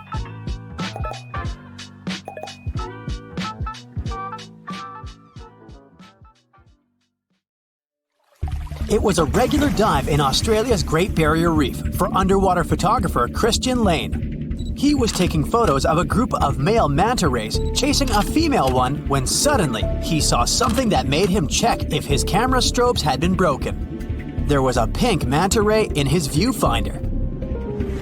Other underwater beauties of its kind are usually black on top and white underneath. This creature Christian met that day was black on top and pink on the bottom. It turned out the photographer met Inspector Clouseau, the only known pink manta ray in the world living in the waters around Lady Elliot Island. It was named after the famous detective from Pink Panther movies. It was calm, looking at the photographer with its huge eyes. It even seemed that it was smiling at his guest, as Christian remembered in an interview. He managed to take 5 good photos of Inspector Clouseau in the 30 minutes they spent together. Divers first spotted the unique manta ray in 2015, and it was only seen less than 10 times ever since. First, the scientists thought the secret to this unusual color was in its diet. They took a sample of its skin and found out it was actually a result of a genetic mutation that caused it to express melanin differently. Many fish have it, but it usually turns them into albinos. For a regular sea creature, a combo of black, which blends with dark waters and can't be seen from above, and white, which blends with light, is ideal protection. A color mutation with pink in the picture would make other sea animals more vulnerable to predators. But a manta ray weighing as much as a car and 1.5 times taller than an average basketball player definitely has nothing to be afraid of. These creatures are born rather big and grow fast in the first few years so they can defend themselves. If you were impressed by a manta ray the shade of bubblegum, meet blue bees. These unique Australian inhabitants have turquoise stripes instead of yellow, which makes them look like flying sapphires. Their thin brown wings look like layers of cellophane with engraved patterns. Another unusual thing about them is their lifestyle. The blue-banded bees are singles. They don't move in swarms and don't live in large nests. They prefer settling in small burrows in the soil or crevices in rocks. Blue bees also have a special way of pollination. They sit on the flower, hold it tightly, and shake the whole body to make the flower move quickly and gently. Then the bees stop and collect all the pollen that goes out of the capsule inside the flower. Blue bees work for Australian agriculture, helping with tomatoes, cranberries, eggplants, blueberries, kiwi, and chili peppers. The next unique Australian animal is called the happiest on this planet. A quokka never stops smiling and looks like a live teddy bear. It's a nocturnal creature the size of a cat. It has inherited its appearance from its relative, the kangaroo. It also has a pouch, which serves as a home for its offspring for 6 months. Quokkas have a diet of grass, shrubs, and leaves. When there isn't enough food, they can use stored fat in their tails as a source of energy. They mostly live on Rottnest Island off the coast of Western Australia. Since there's no predators or traffic there, quokkas have nothing to fear and gladly come into contact with humans. It's against the law to touch them, but no one has banned taking selfies. When you look into the eyes of this cutie pie, the only question is, who on earth would call it the Tasmanian devil? Well, it wasn't that friendly to the European settlers who came to Tasmania in the early 19th century. The cutie pie greeted them with frightening growls, high-pitched screeches, and unearthly screams. They had no more doubts about how to name it when they saw its red ears and extra white jaws with sharp teeth. But when it doesn't have to defend itself, its meals, or impress a mate, the creature goes back to its cute appearance, And although these guys are the world's largest surviving carnivorous marsupials, they don't hunt their prey, but eat carrion. They're mostly active at night, but also enjoy some time in the sun, especially in the water, splashing around. Female devils have pouches to carry their offspring, and up to 4 of those fit in at the same time. Our next hero of the day is so unique that the first scientist to describe it thought they were dealing with a hoax. A platypus has a bill and webbed feet like a duck, the tail of a beaver, and the body and fur of an otter. Males also have sharp stingers with venom on the heels of their rear feet, which they can use to defend themselves from enemies. A venomous mammal is something super rare. Platypuses paddle their way through life as they hunt underwater. They can spend up to 2 minutes submerged to smell some food on the bottom. They don't have any teeth, so they use gravel to chew their lunch. Platypuses don't look that graceful as they move on land, but they can run if they really have to. Echidna is another unique Australian natural hybrid. It has porcupine-like spines, a beak much like that of a bird, a pouch like a wombat's, and lays eggs like a reptile. It feeds its offspring on milk, which just oozes out of the skin in the pouch, and the little one enjoys it. Since it has traits of both a mammal and a reptile, it got its name after a creature from Greek mythology, who was half woman and half snake. Echidnas have pretty strong snouts, which they use to break open logs and termite mounds. Their sense of smell is so good, they can smell food and danger. Their limbs are short with shovel-like claws, perfect for digging out food. Echidnas don't like the company of people or other animals, but you can still find them all over Australia, from deserts to rainforests and mountains. They are the country's most widespread native mammal. Echidnas are great swimmers, and they've been spotted crossing rivers. When the weather gets too harsh for them, they burrow into the soil or in hollow logs and burrows left by other animals. This guy, looking like a mix of a koala and a kangaroo, is a tree kangaroo. It doesn't like the company of others and hides among the trees in tropical rainforests of the mountains in Queensland, New Guinea, and nearby islands. They don't build nests and just camp on any branch they find safe. Tree kangaroos are born well prepared for this way of living, with shorter hind limbs, strong arms, and a long tail for balance to leap among the branches. They have broader feet than their ground relatives and padded soles with sharp curved claws to help them grip during climbing. Tree kangaroos are great long-distance jumpers, both between trees and from their tops. All this makes them rather clumsy when they're on the ground. The heavy tail makes them hop funnily, leaning far forward to keep balance. They also have a cool talent for moving their hind limbs independently while walking. They spend around 60% of their lives sleeping. Sounds like a dream. There are at least 12 species of this cutie, with fur colors from golden and red to black and dark brown. Did you just hear the chainsaw sound? There must be a lyrebird nearby. Those guys have the superpower of copying sounds from their surroundings. With the help of some complex muscles in its syrinx, a lyrebird can mimic camera shutters, different tools, other birds, and reportedly even human speech. It takes them up to 1 year to master this talent, and then they can use it to fool their rivals. Lyrebirds mostly hang out close to the ground and rarely fly. They got their name after the shape of their beautiful tail.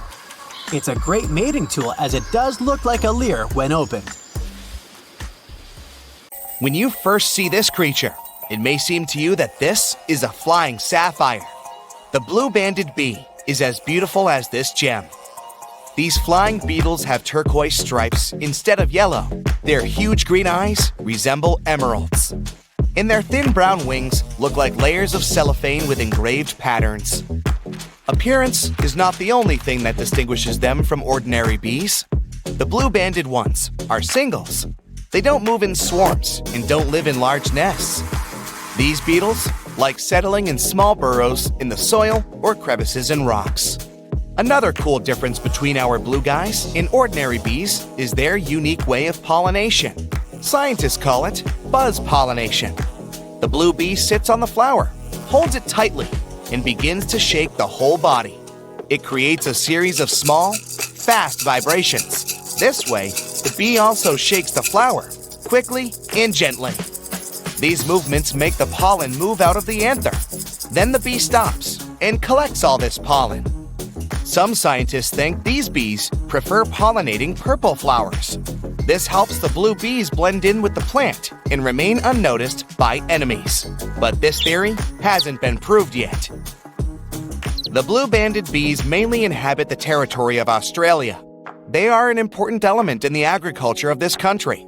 These bees work with tomatoes, cranberries, eggplants, blueberries, kiwi, and chili peppers. Ordinary bees can't pollinate most of those plants, but their blue relatives can. On a global scale, more than 8% of plants in the world need to be pollinated through buzz pollination. That's why farmers love and protect blue-banded bees so much. Wasps and bees are very similar in appearance.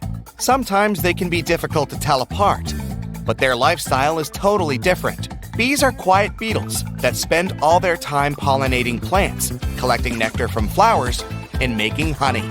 We can say that bees are small, powerful trucks, but wasps are racing supercars. They are more aggressive, much faster, and more maneuverable in the air. Their stings are more painful.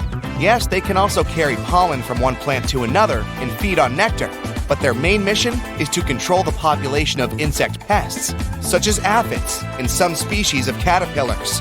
According to some estimates, wasps manage to get rid of more than 14,000 tons of insects in the UK alone during one summer. Imagine how much they do all over the world. Wasps are dangerous beetles, but among them, there is one kind that is distinguished by its peaceful nature and lifestyle.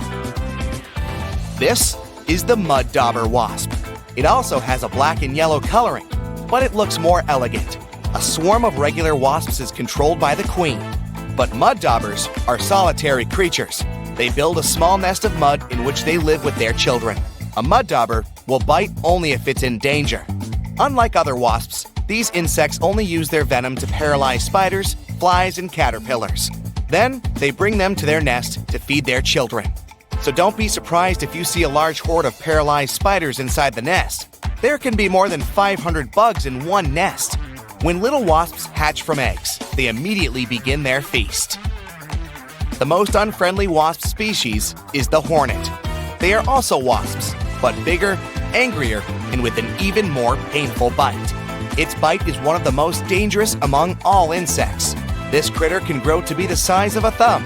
That's 3 times as large as a regular bee. Hornets attack in a huge swarm and pose a great danger to any animal. To fight them, people wear thick protective suits that resemble spacesuits. But the worst thing is that hornets invade hives and reduce the bee population.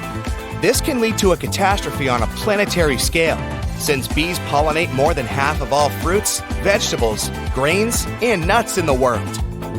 Look at this big buzzing bumblebee. There's something wrong with it. It lands on a flower. And wait a minute. This is not a bumblebee at all.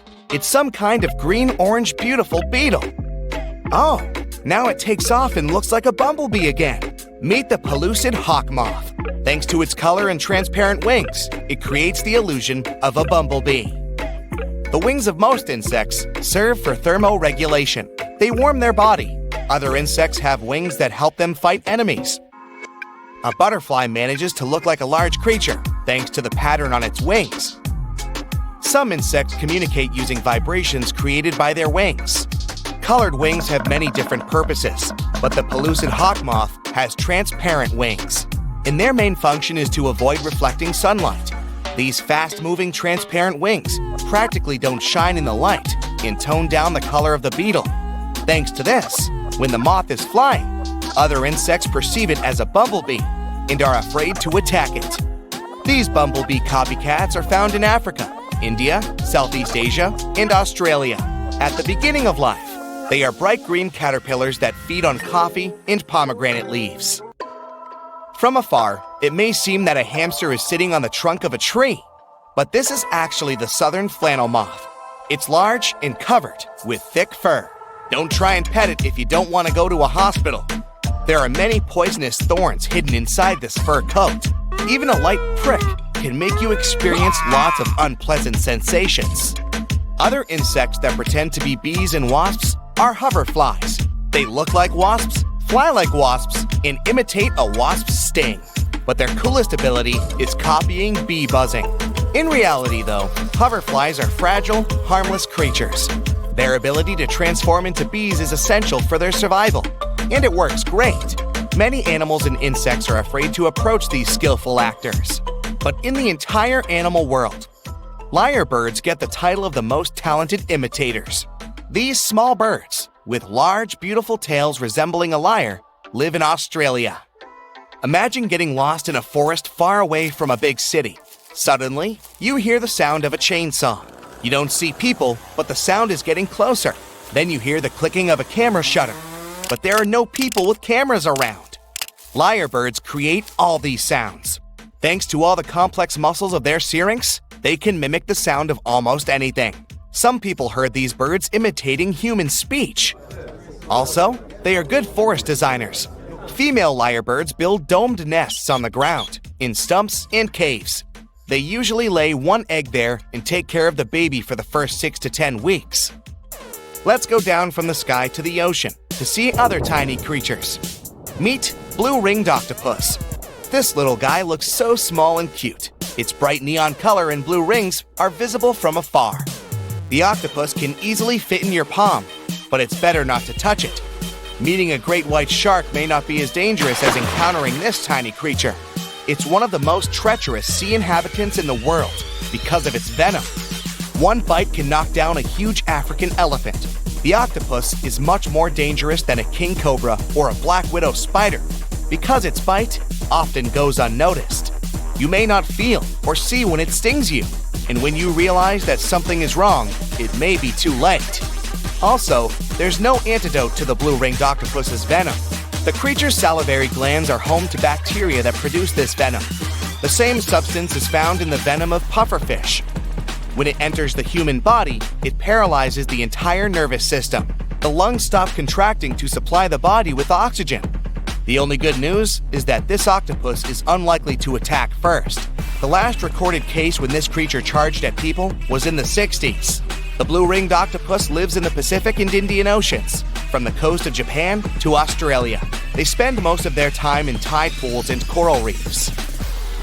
Now we move to the hot sands of the southeastern U.S. states. You can find fire ants here. Outwardly, they don't differ much from regular bugs. But people call them fire ants because of their bite. Their poison resembles a flame. You're likely to feel the bite site burning. Therefore, it's better not to touch them and go away before any of these ants crawl into your pants. In Asia, there's a bridge that is way longer than you'd think should even be possible. The HZMB stretches 34 miles over open water, which makes it the longest sea bridge in the world. So if something this massive can make it across rough waters, why can't New Zealand just build a bridge between its two main islands? After all, we're talking about a distance of just 14 miles. And a bridge like that could seriously change life for both locals and tourists. People could just hop in a car and drive from Wellington to Picton. No more ferry hassles, no more drawn-out trips. Just one epic road journey with ocean views on both sides. So what's stopping them? Well, turns out, everything. I mean, building a bridge there is technically possible, but there are a couple reasons why experts are like, maybe not. Let's start with the obvious, the distance. The North Island and the South Island are separated by Cook Strait. Like I said, it's 14 miles wide at its narrowest point. That's not much, true. Plus, we've got the HZMB bridge, proving that, yep, it is technically possible to build a bridge over the sea to cover that distance. But we can't ignore the fact that New Zealand's geography is, well, a whole different ballgame. Cook Strait isn't exactly a calm, friendly stretch of water. It's deep, really deep. Parts of it drop to about 10,000 feet. That's like stacking 7 Empire State Buildings on top of each other. It's also a rough, moody stretch of ocean that loves tossing around ships like rubber ducks. In fact, quite a few have been wrecked in Cook Strait. And sadly, many lives were lost. You don't have to worry about it so much though, as the worst accidents happened a long time ago. The ships and ferries that cross it today are much safer. Even so, it'd be pretty hard to avoid getting seasick while crossing it. Things get even messier below the surface. The seafloor over there is uneven and unpredictable. What happens is that Cook Strait has opposing tides at each end, one where it meets the Tasman Sea and the other where it joins the Pacific Ocean. And they simply don't move together like you might expect. When the tide is high on one side, it's low on the other, and they're totally out of sync. So all that water rushes back and forth through the strait to balance things out, creating some really strong and messy currents in the middle. Then there's the weather. Cook Strait isn't just windy, it's probably one of the windiest places in the southern hemisphere. That's because it's located right in the middle of one of New Zealand's 3 big wind tunnels. Basically, there are places where the wind doesn't just come and go quickly. It sticks around, blowing hard for most of the year. And all of this happens because of something called the Roaring Forties. That's the name for the latitude band between 40 and 50 degrees south of the equator, where strong, persistent westerly winds are pretty common. Unlike the northern hemisphere, which has a lot of land at this latitude, the southern hemisphere is mostly ocean with just a few land masses, like New Zealand's South Island, Tasmania, and the southern tip of South America. So, these winds go wild because there's nothing to slow them down, and they just keep picking up speed. The gusts there can reach up to 150 miles per hour. So, imagine trying to cross a bridge in a car when the wind is actively pushing against you. That's not just unpleasant, it's super dangerous. Drivers can easily lose control of their cars with the wind pushing them sideways. And of course, that can lead to countless serious accidents. Now, let's talk about earthquakes. New Zealand sits right on the boundary of 2 massive tectonic plates, the Indo-Australian and Pacific plates. It's basically in the middle of a collision zone.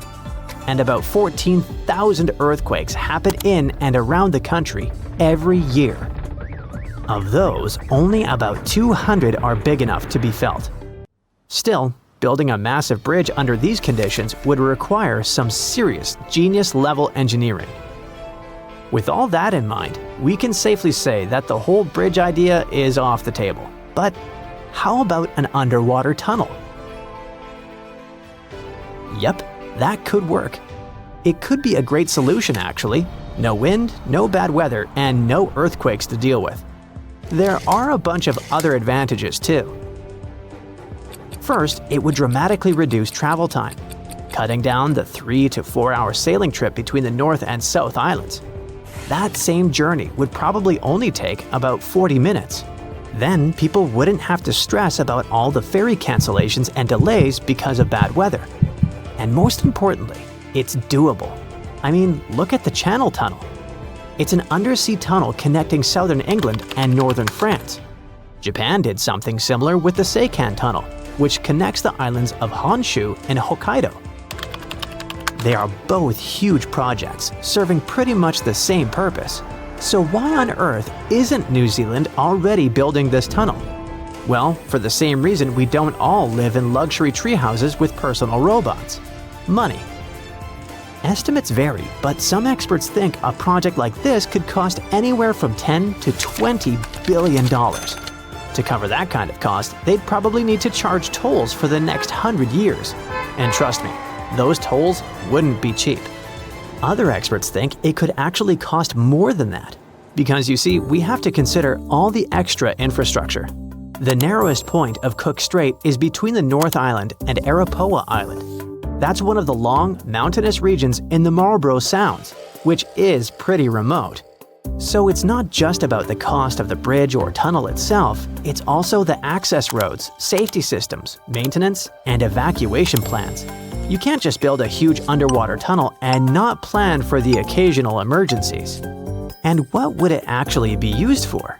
Sure, there are people who travel between the islands. About 1 million passengers take the ferry every year. But that's not exactly the kind of traffic that justifies the most expensive infrastructure project in the country's history. Earlier, we talked about how England and Japan have similar underwater tunnels. But there's something to consider. The United Kingdom has a population of 69 million. Japan has even more, with around 123 million people. And in New Zealand, they've only got 5 million residents to pay for this project. So could they have a tunnel under Cook Strait? Sure they could. Should they? Probably not. If you don't want to fly, the only other way to travel between the islands is by ferry. It's not ideal, but hey, it works. New Zealand has a total of 5 ships that transport people and vehicles across the islands. For tourists who aren't in a rush, it's perfect. You can cross the islands while taking in some of the most stunning views and spotting amazing wildlife. You'll start your trip in Wellington, and right from there, you'll see the rugged North Island coastline as you head out into open water. You might see different seabirds like gulls and terns, and as you get closer to the South Island, you might spot some gannets. If you're lucky, you could also catch a glimpse of the seal colonies off the coast. During the last hour of the trip, the ferry will slow down, giving you plenty of time to enjoy the green hills and calm waters. You will also approach Queen Charlotte Sound, a spot known for its wildlife. So keep an eye out for orcas, playful dolphins, and even penguins. Honestly, having a ferry instead of a tunnel might not be so bad after all. You could wake up in New York, grab a bagel for breakfast, hop on a train, and by lunchtime, you'd already be in London enjoying fish and chips. What sounds like every tourist's dream could be a reality soon. Right now, traveling between these two cities usually takes about 8 endless hours by plane. But a high-speed train zipping through a massive transatlantic tunnel could make the same journey in just 54 minutes. The plan is to construct this train beneath the Atlantic Ocean, so the stations would look like those trendy underwater restaurants. Not only would you get to Europe in record time, but you wouldn't have to deal with jet lag or feel sick from turbulence. So far, this mega project sounds amazing, but can we really pull this off? Well, that's the million-dollar question. Actually, it's more like a $20 trillion question. That's how much this train and its futuristic underwater stations would cost. It's hard to imagine anyone having enough money to construct it, so specialists thought it was out of the question. But people started feeling hopeful again when Elon Musk dropped this announcement. He said not only is this kind of transportation possible, but his company could make it happen for 1,000 times less than everyone thought. Traveling between New York and London in less than an hour means the train would have to hit a jaw-dropping speed of 3,000 miles per hour. Yep, 3,000. That's about 5 times faster than the cruising speed of a commercial airplane like a Boeing 747.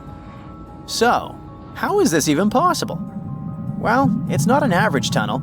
We're talking about a vacuum-sealed tube underwater, which cuts out air resistance, letting trains zip through at insane speeds. And it's not just any train. It's more like a high-tech aerodynamic capsule that levitates and moves thanks to magnetic propulsion. At least that's what experts think, since this kind of technology is already in use today with the fastest public train in the world, the Shanghai Maglev. This machine runs in China and hits a top speed of 186 miles per hour. What's crazy is that its locomotives are not even touching the tracks. They're literally levitating and floating just about 0.4 inches above the ground. This line takes people from Shanghai to Pudong International Airport, so travelers don't have to worry about traffic and can get to their flights super fast. This cutting-edge technology makes a 19-mile trip take just 8 minutes and 10 seconds. With a regular train, that same journey would be about 4 times longer. Back in 2001, people worked hard over 2 years to construct the maglev train, and they also spent a lot of money, as the whole project cost over $1 billion. Despite that crazy initial price tag, keeping this line running is not as expensive as it might seem. It's actually cheaper to operate than regular trains. Since the maglev doesn't touch the tracks, that means a lot less wear and tear and way lower maintenance costs. On top of that, its propulsion system is impressively energy efficient. As we've already mentioned, this is the fastest operational train in the world. But China isn't stopping there. They're likely to break their own record soon, having already unveiled a prototype of their next generation train, the CR450. This sleek silver bullet had reached test speeds as high as 281 miles. If this project comes to life, if people really start using it on a daily basis, it will be a game changer for high-speed rail. And it could shrink the journey between Beijing and Shanghai to less than 3 hours. That's like 1 hour less than what people take when traveling on today's high-speed train. Now, the team just needs to run a couple more tests to ensure it meets all necessary standards for commercial operations. This car looks like a Batmobile, and it's probably just as powerful. Say hello to the amazing Koenigsegg Jesko Absolute. Its sleek, futuristic design isn't just for show. Every detail on this machine was crafted to cut through air with precision, reducing drag and turbulence while boosting its high-speed performance. Experts ran the first computer simulations, and the Jesko Absolute hit an astonishing 311 miles per hour. But the team is positive that it can go even faster.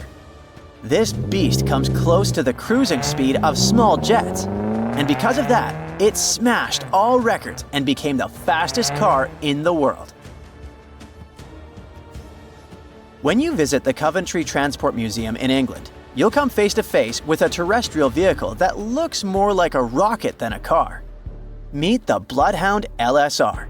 It's been on display since 2019, right after hitting 628 miles per hour during tests in South Africa's Kalahari Desert.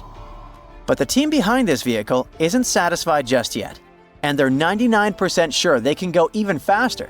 So, they're planning to bring it back to the track soon, aiming to smash another record. But there's a catch. The team is still looking for a fearless, skilled pilot who can handle speeds over 800 miles per hour. And before you rush to sign up for the challenge, let me remind you, it's going to take more than just guts.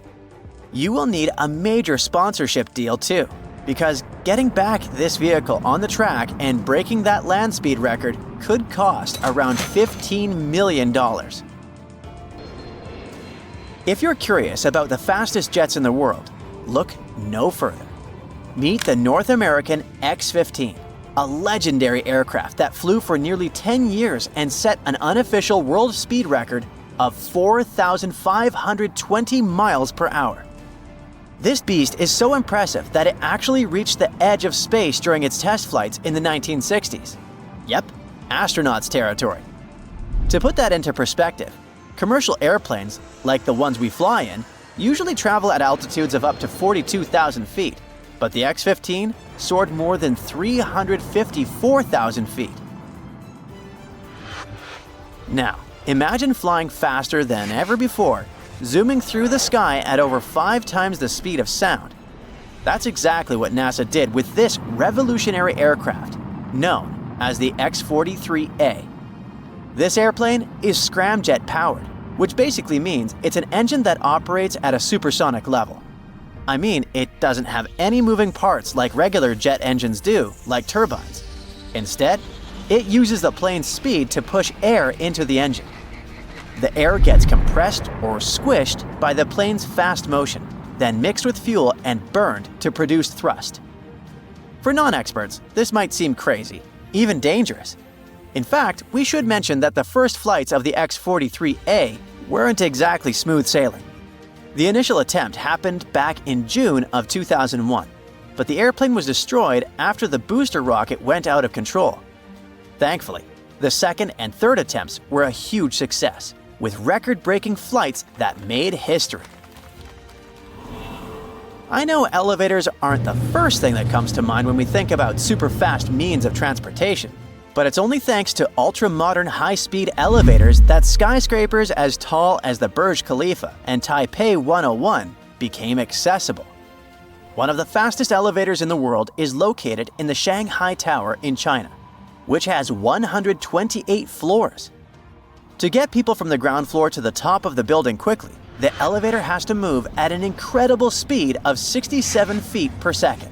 That's faster than Usain Bolt at his top speed, but just a little slower than a cheetah. Still, it is super fast, about 5 times quicker than the elevators we ride in most buildings. So if you're afraid of heights, speed, and tight spaces, we suggest you avoid going that far. Scientists discovered something Atlantis-like near Australia.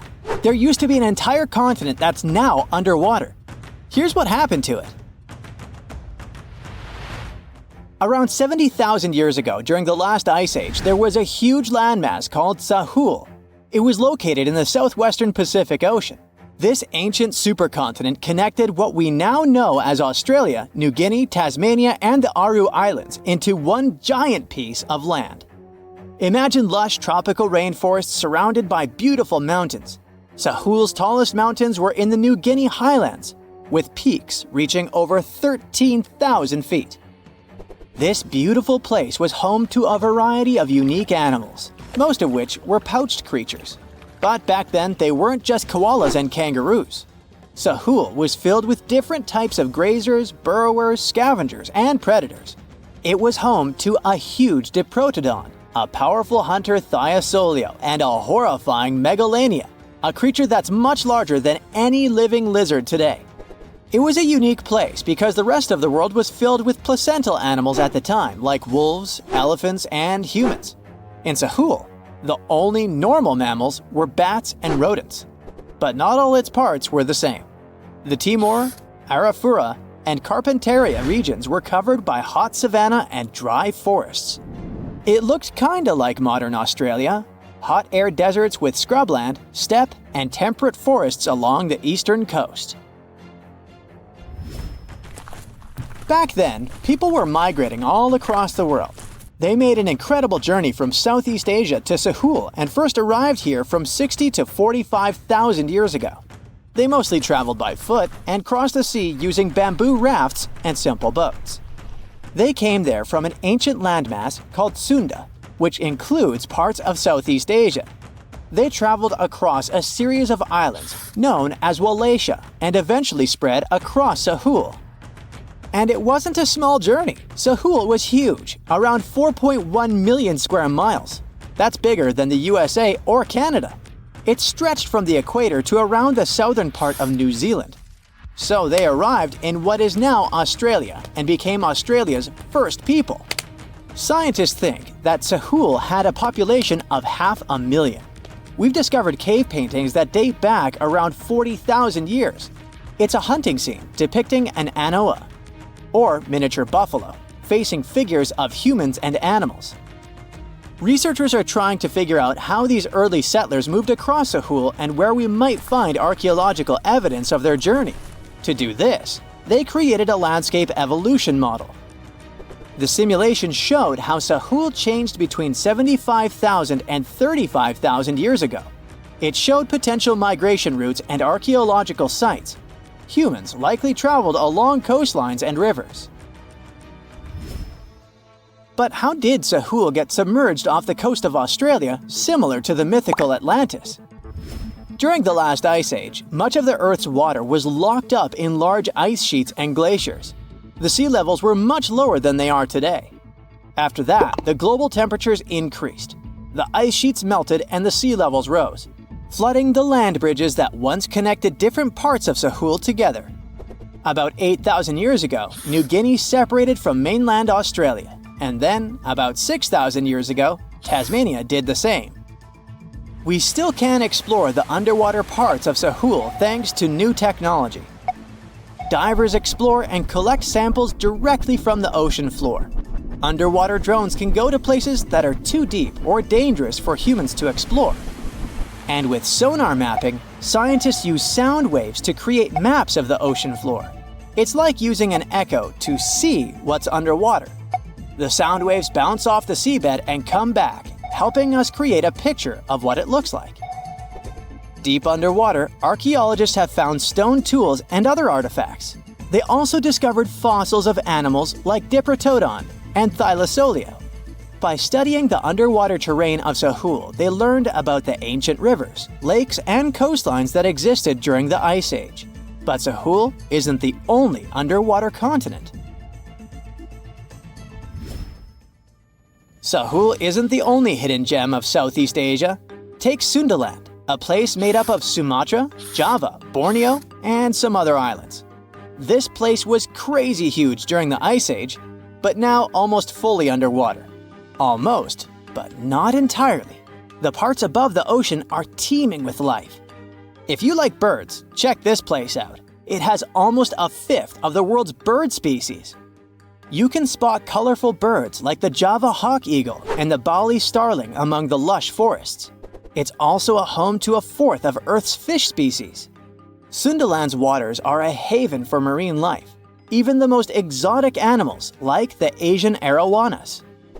It's also a treasure trove of flowers. That's where you can find Rafflesia and Titan arum, the world's largest flowers. This makes it very similar to Zealandia. Zealandia is a long, narrow piece of land about half the size of Australia. It broke from Antarctica about 100 million years ago. Just like Sundaland, it isn't fully underwater. 7% of it stayed above sea level. This sticking out little piece is what we now call New Zealand, along with Stewart Island and some smaller islands. These pieces of Zealandia are lush and warm. They're packed with volcanoes, mountain ranges, beautiful natural geysers, and hot springs. Local people, Maori, use these hot springs for cooking. People place corn, eggs, and vegetables in baskets and lower them directly in the hot springs. Sometimes they cook food in a pit oven using heated rocks. Another hidden world is known as Argoland. This mysterious landmass was once part of Australia, back when dinosaurs chilled around. It drove scientists crazy for decades. They knew it existed because it left a huge stretch on the ancient seafloor, the Argo Abyssal Plain. About 155 million years ago, it broke off from Australia, saying bye-bye. The continent drifted somewhere north, and when it reached Southeast Asia, it just vanished. Scientists had no idea where it went, but recently they finally found its remains. Turns out, poor Argoland's lower parts started drowning into the Sunda Trench, a horrifyingly deep oceanic pit. The Earth's crust sunk into the mantle. Meanwhile, the upper parts of Argoland were pushed upward, grabbing the younger rocks on land. Because of this, Argoland broke apart into a bunch of smaller pieces.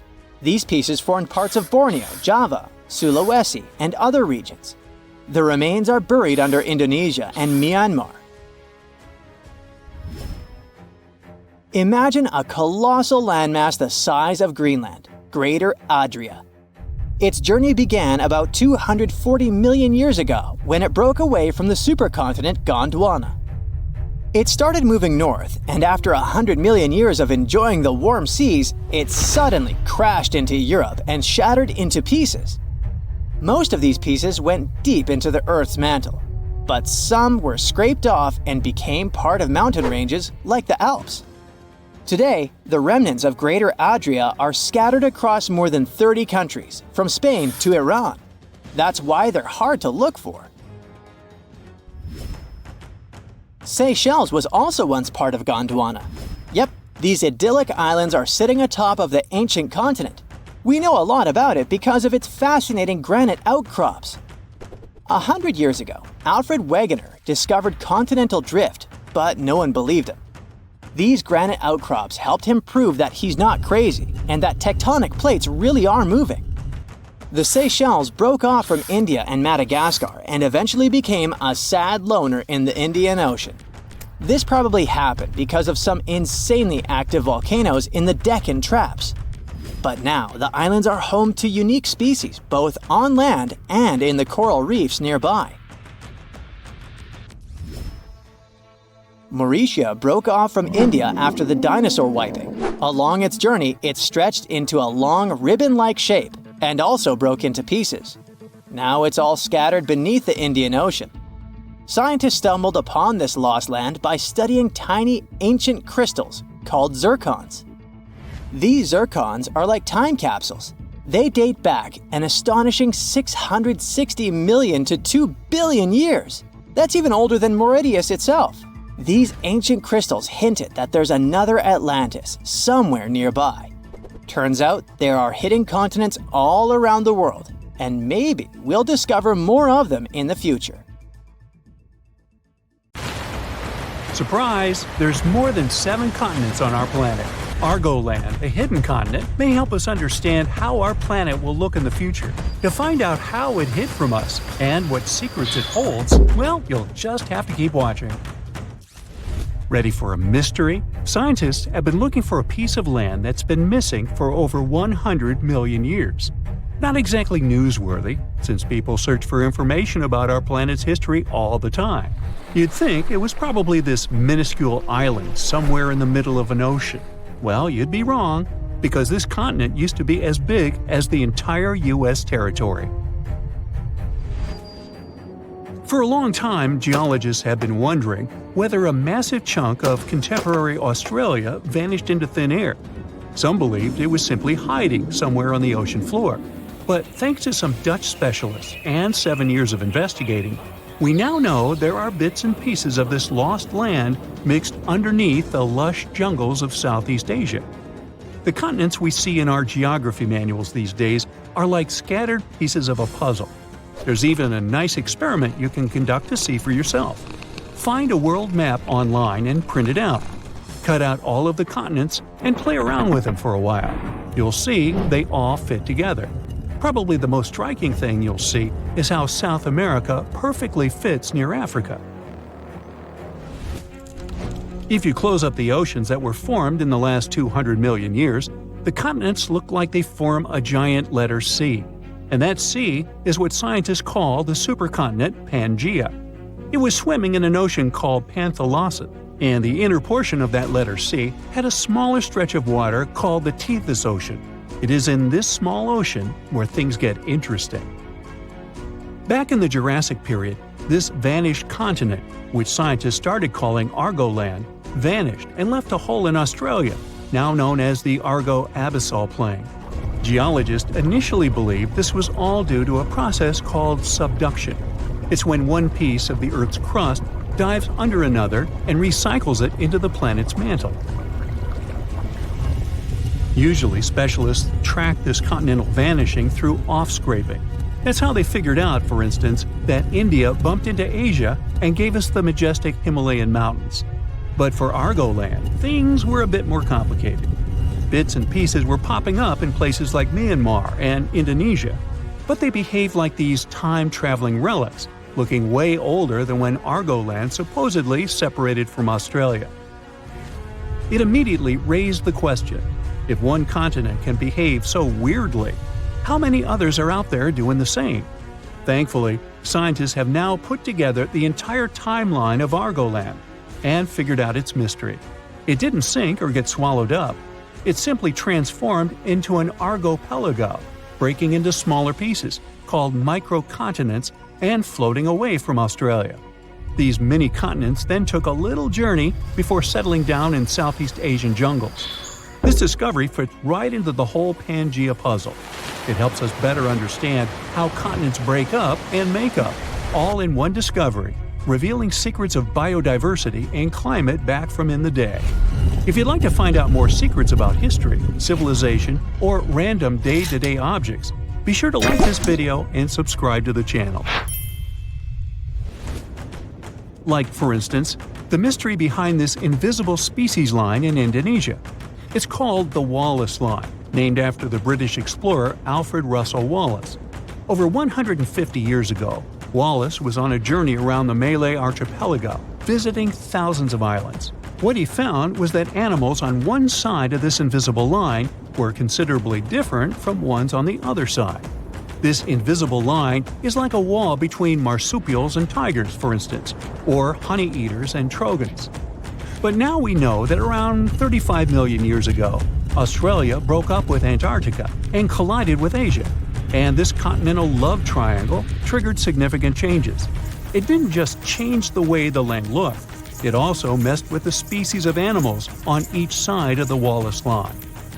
In more recent times, a bunch of specialists published a study saying this collision and climate chaos made Asian species comfy living in the Malay archipelago.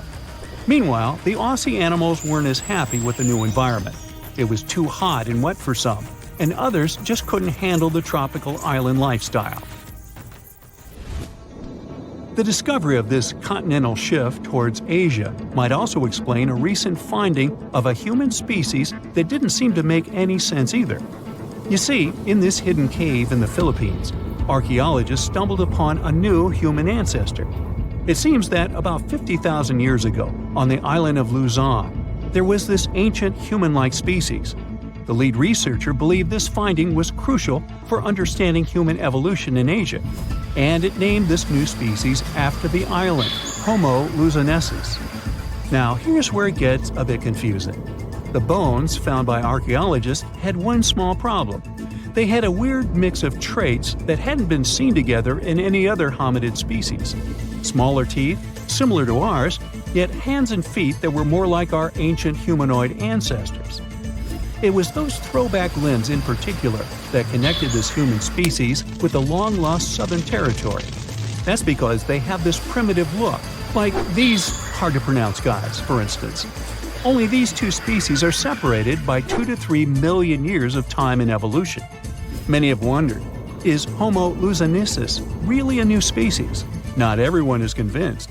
But it may also explain why living creatures are also affected by the constant shifting of the land underneath us. Now, just because they haven't changed much during our lifetime, it doesn't mean our continents will look like this forever. They evolved from this large megacontinent, and they'll most likely end up in a similar position in the future.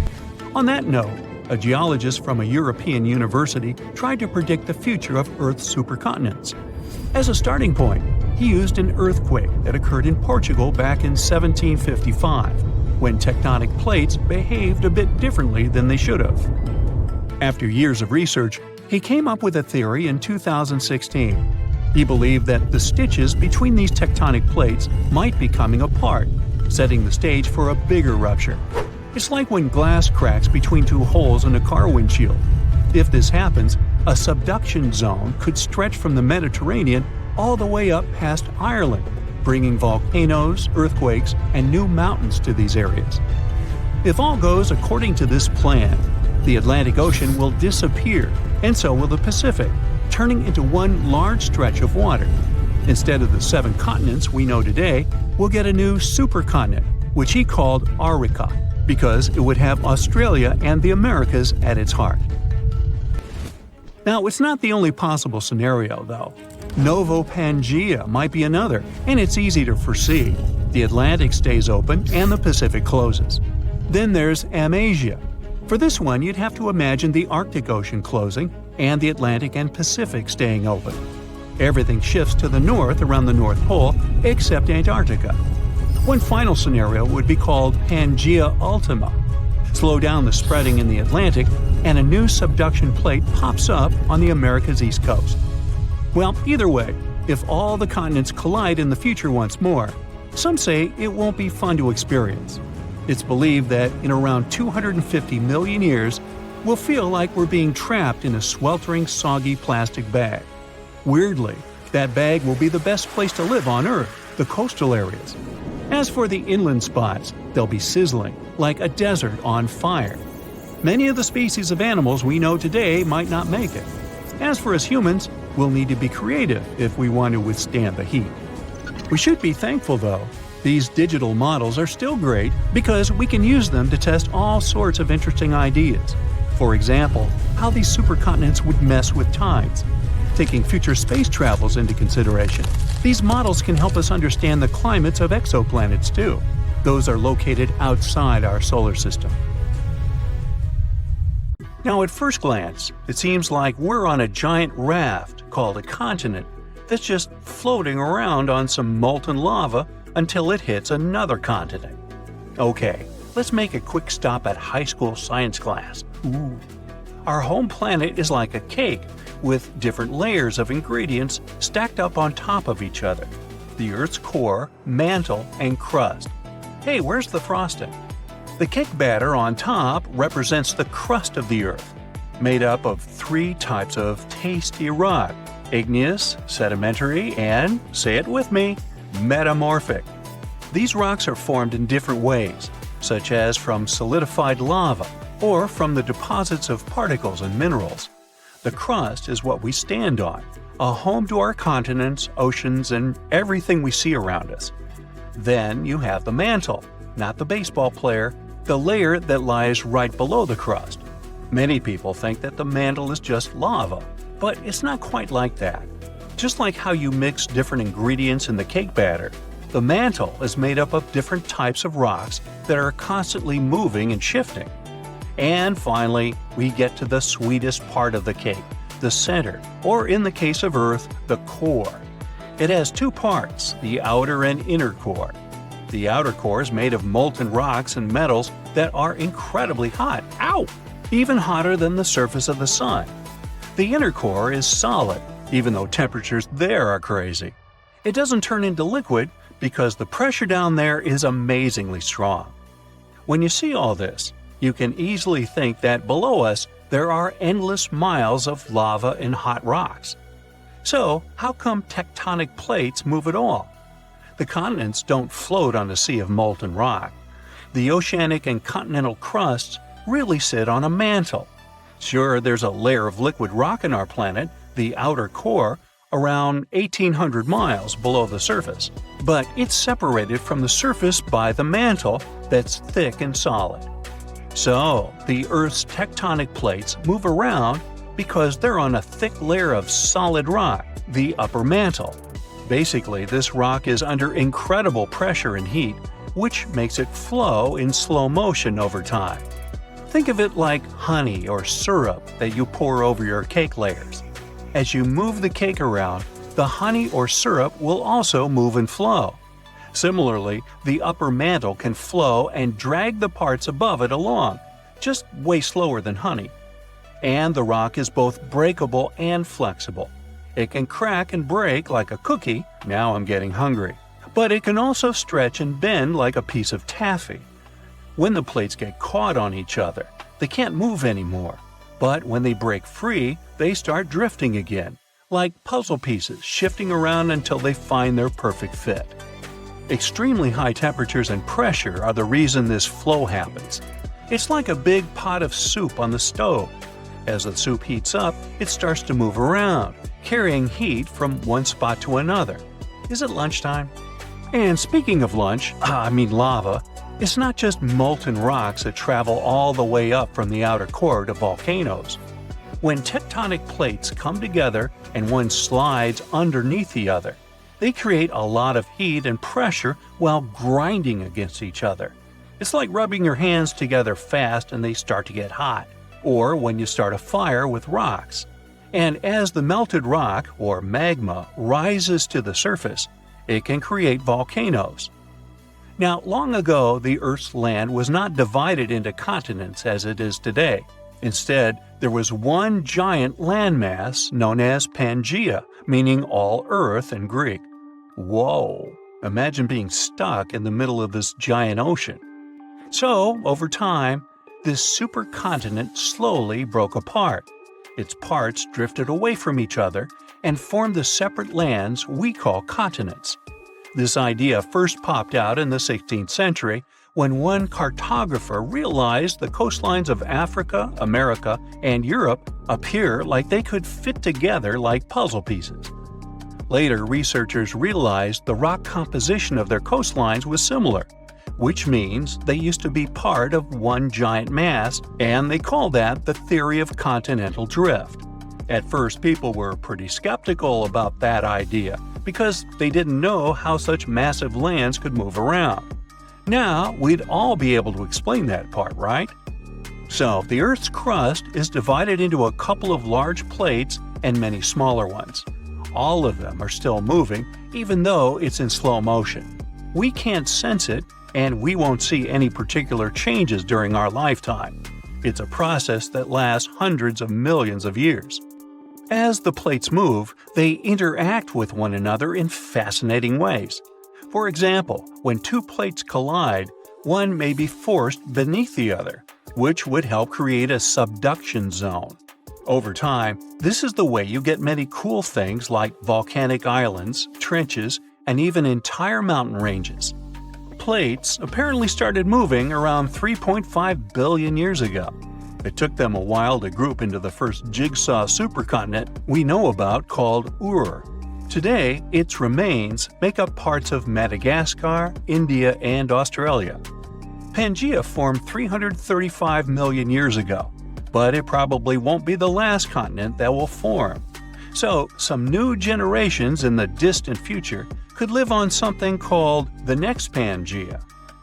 When the oceanic crust of the Atlantic Ocean slowly takes its place under the continental crust, the oceanic basin of the Atlantic is going to close, which is why the continents will end up pulled together. This means the Americas will meet Africa, and Eurasia will be flipped on its side. So, people might live on a giant landmass in the shape of a ring, clustered around the inner sea, or at least what's left of it. Or maybe continents will take another direction and make up a different jigsaw puzzle called Amasia. In this scenario, the Americans will drift westward, fuse with Australia, and pivot to around Siberia. And then there's more. Novo-Pangaea is the option where the Americas swing together to embrace Antarctica and Australia, and Africa legs off to the northwest. Basically, all continents here get together to form a giant landmass that stretches from one pole to the other. Ready for one more? Nah, come on. A recent projection called Eureka gives an idea similar to Novo-Pangaea. It's just that all continents here unite to become one gigantic land that clusters around the equator. Maybe this would be my favorite one to live at, with the sunny weather and the beach all the time.